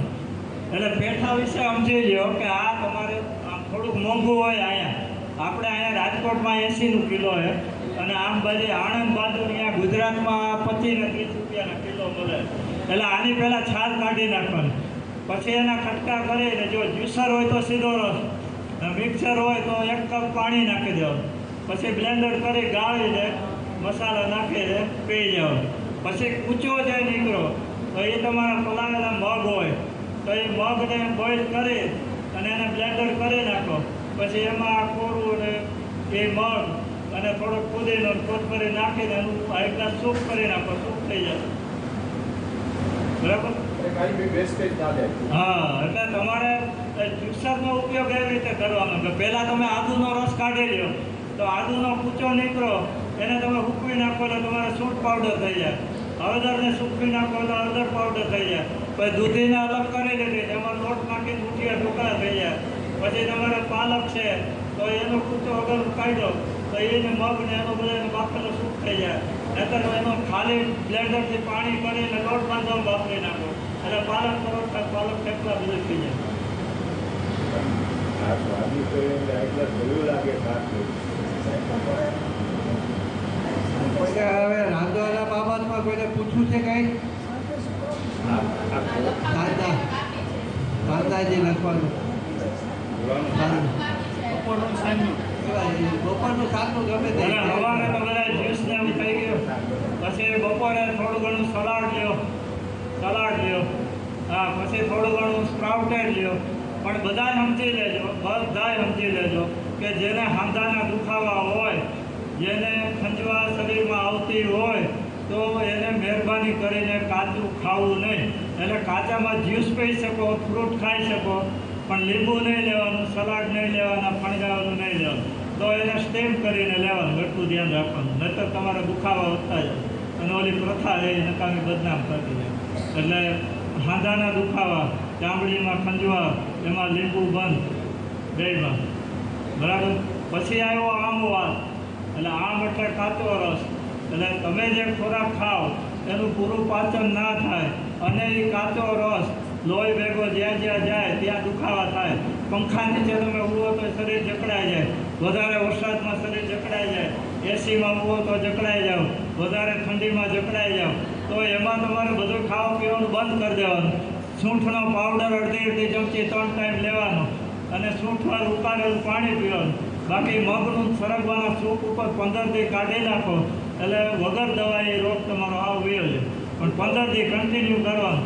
2 દી કરો ને હરતા ફરતા ખાઓ, પાછું ખાવા માંડો તો પાછું થાય. પણ એક વરી હાવ નીકળી જાય ત્યાં સુધી 15 દી કન્ટિન્યુ કરવાનું. હા, એટલે એનાથી બરાબર થઈ જાય.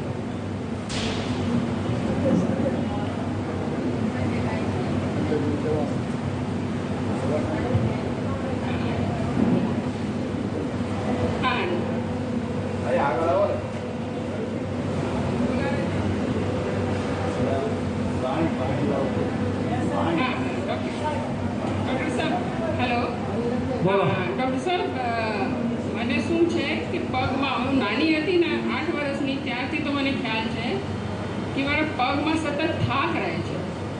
અને પહેલાં હું બહુ પાતળી અને કમજોર હતી, તો બધા કહેતા હતા કમજોર છે એટલે પગ દુખે છે. પછી 8 વર્ષથી થોડી મોટી થાય તો બધા એમ કહેતા હતા કે એ તો ગ્રોઈંગ પેઇન છે એમ. પછી હું જાડી થઈ ગઈ તો કહેતા હતા કે જાડી છે એટલે દુખે છે. તો પણ એ જ મને ખ્યાલ છે 8 વર્ષથી હજી સુધી અને એ જો પગમાં થાક છે એ કાયમ છે જ. અને આમાં થોડોક ઊભો રહેવું પડે કે વધારે ચાલવું પડે, વધારે એટલે 1 કિલોમીટર જ, ઘણું બધું નહીં, એમાં દુખવા માંડે પછી. એટલે પિંડી દુખે કે બોટમાં દુખે? ઘોટણથી નીચેના ભાગમાં. હા, તો એમાં એક કાચા બટાટાનો રસ પીવાનો. અને એક હું કહું, પગમાં એવું લાગે કે ભાર રાખવું જોઈએ કે ગરમ રાખવું જોઈએ એવું મને. અત્યારે ગરમી છે છતાંય હું ધૂસો ઉપર રાખીને સૂવું છું. એટલે અત્યારે પહેલાં 2-3 દિવસ કાચા બટેટા અને કારેલાનો રસ, એ બે ઉપર તમે 3-4 દિવસ એની ઉપર જ કાઢી નાખો. કાચા બટેટાનો રસ અને કારેલાનો રસ, એ બે ઉપર 3 થી 4 દિવસ કાઢો એટલે મિની ઉપર મિનિમમ જેટલો એસિડ શરીરમાં જમા થયો હોય એ બધો બહાર નીકળતો જાય. અને પછી તમે જ્યુસ ઉપર અને સૂપ ઉપર જ રહ્યો અને 2 પગની પિંડીમાં 4 પાન આંકડાના લેવાના, એને તેલવાળા કરવાના, લોટી ઉપર ગરમ કરવાના અને 2 પગની પિંડી ઉપર બબે પાન રાખીને પાટો બાંધી દો. પિંડીમાં નથી, પિંડીના સામેના ભાગમાં થાય છે. સામેના ભાગમાં તો અહીંયા બાંધી દો. એટલે પેઇન કિલરમાં તમારે કારેલાનો રસ અને કાચા બટેટાનો રસ અને દિવસ દરમિયાન તમે સરગવાનો બાફીને એનો સૂપ પી શકો. અને બાકી તમારું જો કાંઈ હેમોગ્લોબિન ને એવું ઓછું હોય, ના મને બીજું કાંઈ નથી, બીપી, થાઇરોઇડ કે શુગર B12 એવું કાંઈ? હા, એ પહેલાં મારો વજન વધારે હતો, 82 kg હતો. પછી મેં એ ફાસ્ટિંગથી વજન ઘટાડ્યું. પછી મેં રિપોર્ટ કરાવી તો એના અસરમાં એ થયો, બધું તો બરાબર થયો, પણ B12 ઘટી ગયો, એ 55 આવી ગયો. ત્યારે મને કીધું ઉપર મિલ્ક ફ્રી રહેતી, મતલબ દુખાવાના કારણે મને દહીં વહીને ઠંડુ ચાલતું નથી એટલે દહીં ખાતી નહોતી અને દૂધમાં બંધ કરી નાખ્યું હતું. તો પછી ડૉક્ટરે કીધું કે એના વેજીટેરિયન છો અને દૂધ અને દહીં કાંઈ ન લ્યો એટલે B12 તો તમારે ઘટવાનું જ છે. તો B12 એ ઘટી ગયો છો એ મને ખબર જ નહોતી પડી. 55 સુધી આવી ગયું. પછી ચક્કર આવવા માંડ્યા અને એ બધું ત્યારે જાંચ કરાવી એટલે B12 ઘટેલું મળ્યું. બીજું કાંઈ છે નહીં મને કે હિમોગ્લોબિન કે થાઇરોઇડ કે બીપી કે યુરિક એસિડ કે જો પણ હોય છે એવું કાંઈ નથી. એટલે B12 છે એ તમારા આંતરડાના પાચક રસોને તમે મજબૂત કરો. આંતરડાના પાચક રસોને મજબૂત કરો એટલે B12 બનવાનું ચાલુ થાય. પહેલી વસ્તુ એ. બીજી વસ્તુ એ કે તમારે પ્રી બેક્ટેરિયાવાળો ખોરાક ખાવાનો. તો એમાં તમારે ચોખાને રાતે પલાળી દેવા. ચોખા પલાવો, ખીચડિયા કે સામો કોદરી પલાવો, એને રાતે પલાળી દેવાનું. સવારે એને બનાવી નાખવાનું. પછી ઠરી જાય પછી એમાં દહીં નાખી દેવાનું.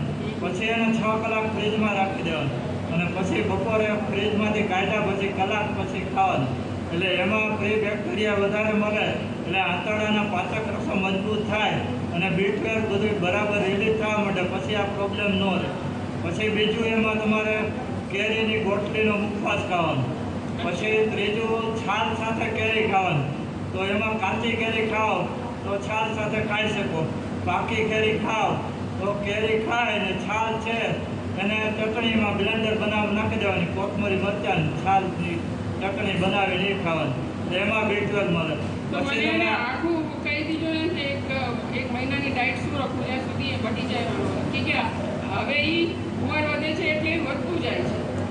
એટલે જે પગનો જે થાક અને દુખાવો છે ને એ વધતો જાય છે. એટલે અત્યારે તમે બધા અનાજને બંધ કરી દો. ઘઉં છે, બાજરી, જુવાર છે, બધું એમાં સામો, કોદરી, કાંગ એ 3 ઉપર વ્યાઈ જાઓ એટલે બધાએ વધઘટ વિટામિન મિનરલ્સ બધા એમાંથી મળી જાય. અને એટલું કરો. બટેટાનું હા, એ બટેટાનો કાચો રસ દિવસમાં 2 વાર પીવાનો. કારેલાનો કેટલો? રસ 1 ગ્લાસ? હા, 1 કપ પીવાનો. એક કપ હા. હા. બટેટા એક બટેટું લીધું, મિક્સરમાં કટકા કરીને નાખ્યું, અડધો કપ પાણી નાખો, એકદમ બ્લેન્ડર કરી ગાળીને પી જવાનું. કોતરા સાથે ના પછી કૂચો નીકળો એ ગરવાના શાકમાં નાખી દેવો. બેસ્ટમાંથી બેસ્ટ કરી દેવો. છાલ તો કાઢી નાખવાની ને. છાલ કાઢી નાખવાની. અમુક કે છે એને તમારે છાણબીન કરવાની છે, ગાળી લેવાનું છે એટલે છાલ કાંઈ કાઢવાની જરૂર નહીં. કારેલાની છાલ કાઢવાની કોઈ જરૂર નહીં. ખાલી બી કાઢી નાખવાના, છાલ એમનું રાખી દેવાનું. કારેલાનું ભરેલું શાક કરો તો છાલ કાઢવાની નહીં. અને કારેલા છાલ સાથે કરો ને તો એ કડવા નહીં લાગે તમને. સ્ટીમ બરાબર 20 મિનિટ કરવાની. બરાબર ચડી જાય ને એટલે એની કડવાશ છે એ ઓટોમેટિક વહી જાય. બરાબર? એટલું ધ્યાન રાખવાનું. એટલે તમે મિલેટ્સ ઉપર વ્યા જાઓ અને કાચા બટેટાનો રસ કાચા બટેટાનો જ્યુસ અને કારેલાનો જ્યુસ હા, અને બાકી સરગવાનો સૂપ બાફીને પીવાનું. બીજું કાંઈ નહીં. બીજું કાંઈ નહીં. અઠવાડિયા સુધી. હા.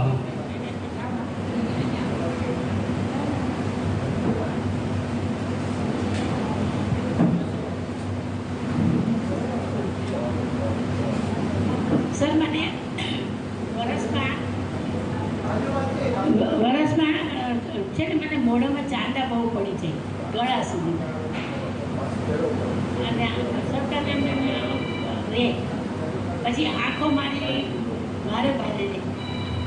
હવે તમારું માઇક છે ને, તમારું માઇક છે ને હા એ બાજુવાળા બેનને આપી દો અને તમારા 2 હાથ છે ને એ તમારા મોઢા પાસે આમ રાખો.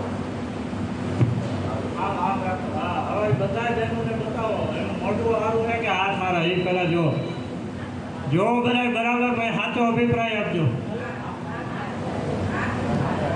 એટલે એનું મોઢું વધારે પડતું કાળું છે એટલે શરીર આખું એનું હાઈલી એસિડિક છે.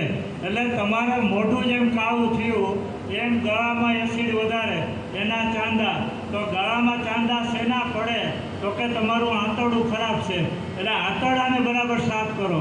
તમે 1 મહિનો જ્યુસ ઉપર, ફ્રૂટ ઉપર રહ્યો બરાબર અને પછી કાંઈ ફરિયાદ રહે તો હું બેઠો. કાંઈ ફરિયાદ જ નહીં રહે. પછી ચાંદા મટી જશે બેન. બાકી ખાલી ચાંદાની દવા તમે કાનના ગળા ડૉક્ટર પાસે લેવો ને તો એ એન્ટીબાયોટિક આપશે, ઘડીક રૂજાઈ ગયા જેવું લાગશે અને પછી વધતું જશે. એટલે મોઢાનું મેચિંગ અરીસામાં કરતા જજો, આ થાય એ મેચિંગ હરખું થઈ જાય ને ત્યાં તમારું એસિડ બહાર નીકળી જાય એટલે બધું બરાબર થઈ જાય. હા, સતત દાડેલી રાખવાનું. અરે અત્યારે તમારો આખા દીનો ખોરાક બોલો એટલે એમાં જ જવાબ આવી જશે. અચ્છા. હા, સવારથી રાત સુધી કેટલી ચા પીવો, કેટલી કોફી પીવો, જે લેતા હોય બોલી જાઓ. સવારમાં હું એકવાર ચા પીઉં છું. હા, પછી ચા બોલો પછી. એક કપ, હા હા મોટો કપ. હા, મોટો કપ. હા હા હા હા હા પછી. પછી 10 વાગે એમ લાગે કે મને બહુ ભૂખ લાગી છે, પેટમાં બળે છે, હા તો લીંબુ શરબત પીવું હા અથવા ગોળનું પાણી પીવું. હા હા અને પછી મને ભૂખ ન લાગે એટલે કાં દાળ ભાત ખાઉં ખાલી. હા અને પછી 2-2:30 વાગે વળી કે 2:30-3 વાગે મને એમ થાય કે મને ભૂખ લાગી છે, હા. તો એકાદ રોટલીને અથાણું ખાઈ લઉં. એટલે 2 કલાકે એને ભૂખ લાગે, બધા સાંભળી લેજો. તો એનો અર્થ શું કે એના આંતરડામાં જૂનો મળ કેટલો બધો પડ્યો છે. તો હા, એટલે તમે 1 મહિનો જ્યુસ અને ફ્રૂટ ઉપર જ કાઢી નાખો અને સાંજે ખાલી સામો કે કોદરી કે મગ કે એની ખીચડી ખાઈ લેજો, પણ દિવસ આખો જ્યુસ ને ફ્રૂટ ઉપર. 1 મહિના પછી કાંઈ ફરિયાદ રહે તો હું બેઠો છું. રાત્રે પછી 2 વાગે જમું ને તો પછી રાતે જમવાની ઈચ્છા ન થાય. પછી લેટ્રિન ક્યારેક એ એવું થાય બેન સંડાસ જાઓ તો બેઠા રહ્યો કે બરાબર થઈ જાય? પેશાબ આવે. બેઠો જ રહેવું પડે ને, બરાબર? વાર લાગે. હા, વાર લાગે છે એટલે એનો અર્થ શું કે અજીર્ણ અવસ્થા છે. હવે તમે સંડાસ દેશી વાપરો કે વિલાયતી વાપરો? વિલાયતી છે. હા, એટલે એમાં મારા આ પગ બહુ દુખે છે એટલે હું નીચે તો બેસી જ નથી. હા, એટલે તમે જો બેન દેશી સંડાસમાં બેસતા હો ને તો હું તમને એવો પ્રશ્ન કરું કે તમે જે મળ કર્યો એ પોખરામાં ચોંટી ગયો, થોડા પાણીથી ના જાય, ડોલ પાણી નાખવું પડે, તો એનો અર્થ એમ થાય કે તમને ખોરાકનું પાચન જ નથી થતું. એટલે અજીર્ણ અવસ્થા છે વધારે. એટલે પહેલું બેસ્ટ તો એ થાય કે તમે અઠવાડિયું દ્રાક્ષના દાડમના રસ ઉપર ઉપવાસ કરી નાખો, ત્યાં તમારું પેટ આખું સાફ થઈ જાય. એટલે આંતરડામાંથી જૂનો મળ બધો કાઢવાનો, એટલે પછી બરાબર થઈ જાય.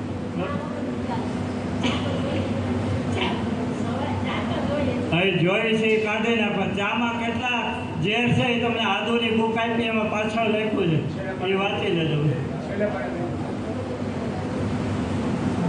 નમસ્તે સર, સોલાર કુકરના ઉપયોગ વિશે બોલવાના. સોલાર કુકર હા, અહીંયા આવીને બોલો બધો. તમારે બોલવાનું છે. આ બધા કીર્તિ મેડમ બોલવાના. રાંધી કે નહીં એમાં શીરો બનાવો. થઈ ગયું સોલાર કુકર થઈ ગયું. બોલી લીધું. સોલર કુકર સેફ છે. સોલર એનર્જીથી તો આપણું જીવન ચાલે છે, એટલે મારા ખ્યાલથી તો સોલર કુકર સેફ છે. એમાં બનાવું તો ઇકોનોમિકલ બી છે, ટાઈમ બી બચે છે કે તમે રાખી દો છો. પણ હા, ઓઇલ નહીં યુઝ કરવાનું એની અંદર. સોલર કુકર સેફ છે. ઓવન ખરાબ છે.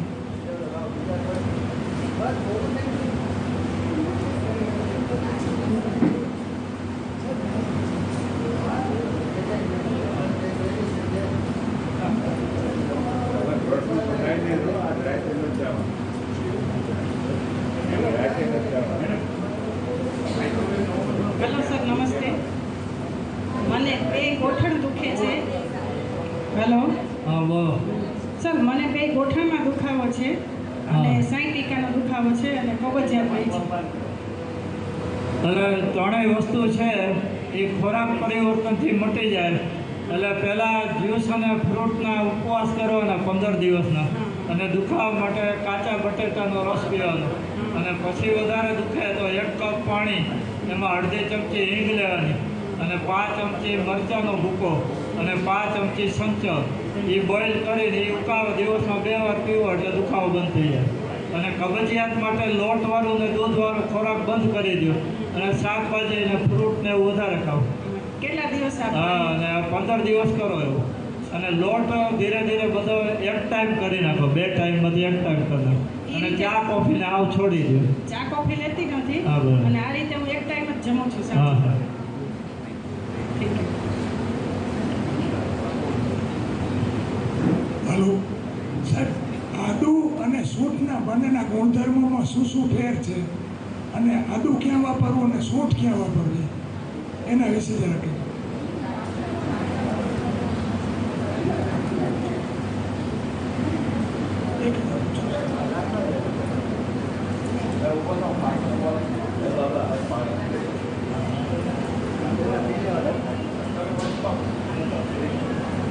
હલો આદુ માથે સૂંઠ બને છે.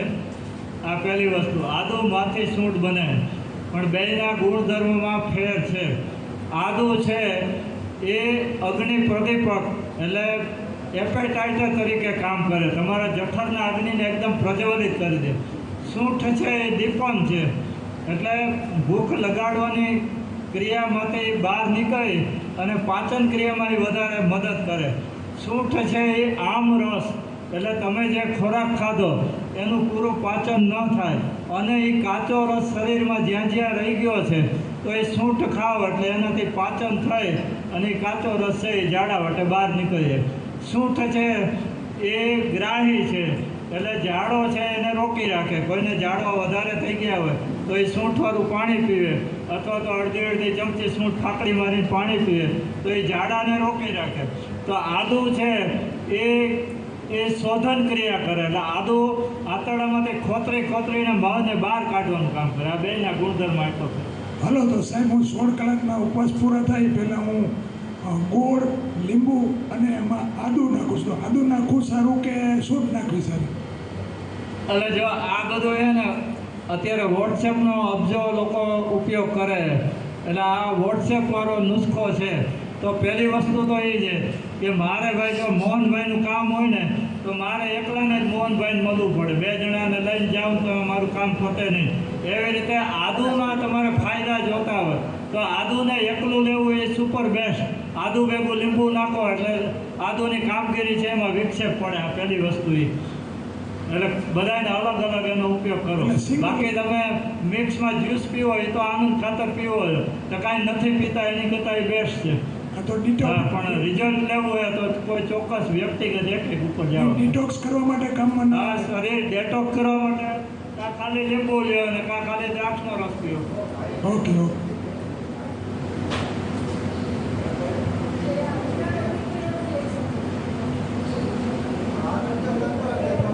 જો આદુની બુક આપી ને બધાને, એમાં આદુ ગરમ નથી એના વિશે મેં લખી દીધું કે આદુ છે એ આપણે આદુના 10 મોટા કટકા બનાવ્યા, પછી 1 ગ્લાસ પાણીમાં આપણે એને બોઇલ કરી નાખ્યા, પછી 10 વ્યક્તિને આદુના કટકા આપ્યા તો કોઈ એમ નહીં કે અમને આદુ તીખું લાગ્યું. એમ શું કામ?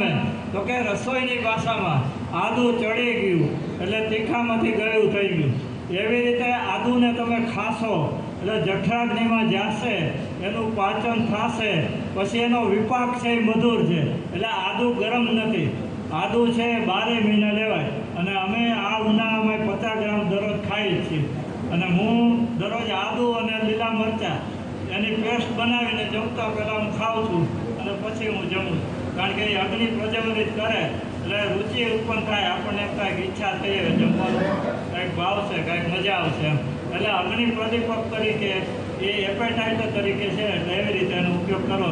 આદુ ગરમ નથી ને એના માટે બધાને દુનિયાને બતાવવા માટે જ મેં આદુ ઉપર નામ રાખ્યું. એટલે તમે આદુને શંકા વગર ઉપયોગ કરો. આદુની બુકમાં બધા પ્રશ્નોના જવાબ આપ્યા, એમાંથી કેટલી વાનગી બની એ આપી. આદુના તમે ખમણીને ભજીયા કરી શકો, આદુ પુટલામાં નાખી શકો, આદુ પકવાનમાં નાખી શકો, આદુ શીરામાં નાખી શકો, આદુના તમે મસાલા ભેગા મિક્સ કરીને કારેલાની ભરો એમાં નાખી શકો, મિક્સ મસાલા શાકભાજી કરો એમાં નાખી શકો, દાળમાં નાખી શકો. બધે આદુનો ઉપયોગ થાય. એટલે આદુ ખરાબ વસ્તુ નથી. સર, હલો સર, અહીંયા મને છે ને હા સર મને છે ને અત્યારે ઘૂંટણમાં અને ઘૂંટણથી નીચે અને આપણે એન્કલ હોય ને એમાં અત્યારે બહુ એટલે સખત અત્યારે 3-4 દિવસથી બહુ દુખાવો થાય છે. આજે છે ને સોજોઈ આવી ગયો છે બે પગમાં, મારાથી ચલાતું નથી સર. એટલે પહેલું તો સોજો આવ્યો એટલે શરીરમાં વજન વધારે, પહેલું એ. પછી સોજો એટલે ઇન્ફ્લેમેશન એટલે શરીરમાં નિમક એટલે મીઠું અને ખાંડ એ શરીરમાં એનું જે પ્રમાણ વધારે હોય એ ઘટાડવાનું.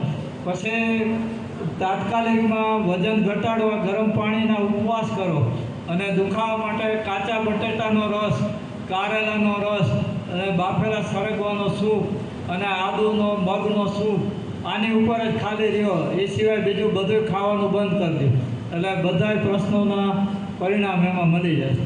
અને મને છે ને બ્લડમાં આરે આવ્યું છે, રૂમેટોઇડ આર્થરાઇટિસ હા, એટલે લોહીની અંદર વા આવી ગયો તમારે, એટલે તમારે બધી જાતના કઠોળને ગંભીરતાથી બંધ કરવા પડે. બધાએ સૂકા મેવાને બંધ કરવા પડે. પછી પેશાબ વધારે આવે એવો ખોરાક લેવાનો, ડ્યુરેટિક ખોરાક. તો પેશાબ વધારે શેનાથી આવશે? તો કે કોથમરીથી વધારે આવશે, એક મૂરાથી વધારે આવશે, પછી એક કાકડીથી વધારે આવે. એટલે કાકડી, કોથમરી, મૂરાના રસ વધારે પીવો, એ વધારે પીવો. પછી લેક્ઝેટિવ એટલે ઝાડા વધારે આવે એના માટે બીટ રાતે બાફીને ખાઓ. પછી સરગવાનો સૂપ પીવો, પછી કારેલાનો રસ પીવો એટલે એનાથી ઝાડા વધારે સાફ થાય. શું બાફીને ખાવાનું? સરગવાનો સૂપ બાફીને ખાવાનો. એટલે તમારે આરે પોઝિટિવમાંથી નેગેટિવ કરવો હોય તો તમારે બધા વેજીટેબલ જ્યુસ પીવાના, બધા કઠોળ બંધ કરવાના, બધા સૂકા મેવા બંધ કરવાના અને જ્યુસ અને ફ્રૂટ ઉપર જ રહ્યો. તો અત્યારે તરબૂચની સિઝન છે, તરબૂચ ઉપર વ્યાજ આવતો હાજર થઈ જશે. હા, એ મેં સર સાથે 2-3 દિવસ પહેલા વાત કરી હતી ને, તો હવે એમણે મને જેમ કીધું છે ને એવી રીતે કરું છું. હા. હું રાતે છે ને મેથી પલાળીને રાખું છું, હા. એમાં આદુની કતરણ કરીને રાખું છું. સવારે મને છે ને ચા જોઈએ છે, મેં કીધું તું એ જોઈએ છે એ બધું કાઢી નાખવું પડે. ચા મૂકો ને ત્યાં સુધી કોઈ રોગ મટે નહીં. હા સર. એટલે આયુર્વેદે પહેલું નિદાન પરિવર્તન કીધું કે જે ખાવાથી થાય છે એ બધું છોડી દેવું પડે. હા બરાબર. હા સર, થેન્ક યુ સર. બીજા કોઈને? ઓકે, હવે આપણો ઓલો ડ્રિંક આવી ગયું છે. હવે સાહેબે આટલું બધું કીધું ને કે આપણે આ પ્રોબ્લેમમાં આવી રીતે કરવાનું, ડાયાબિટીસમાં આમ કરવાનું, આ કરવું, તો હવે તો આપણે કોઈની જરૂર નથી ને. કામ બધું તો કહી દીધું. હા, તો હવે એ ઇસ્યુ છે, આ તમને એક ગાઈડલાઈન તરીકે દીધું છે. બરાબર? તમે પોતે ડૉક્ટર ના બનતા, આમ તો ડૉક્ટર બનાવવા છે, પણ સ્ટાર્ટિંગમાં તમે થોડું કન્સલ્ટ કરો. બરાબર? એવું નથી કે આ કે અમારો બિઝનેસ છે કે આ છે, પણ આમાં શું થાય, તમે જે કમ્પ્યુટેશન કરો ને કે મને આવી ટ્રબલ છે એટલે મારે આ કરવું કે ઓલું કરવું, એના કરતાં ગાઈડલાઇન્સ કરીને કરો ને એની સાથે કોન્સ્ટન્ટ ટચમાં રહેવાનું ડૉક્ટર સાથે. હા, ડૉક્ટર ભલે કે 15 દિવસ પછી કે 20 દિવસ પછી કે 1 મહિના એમ નહીં કરવાનું. કમસે કમ નજીકમાં નજીક 15 દિવસે, દર 15 દિવસે ફોન કરવાનો કે ભાઈ કેવી રીતે છે તમારે, કે શું થયું.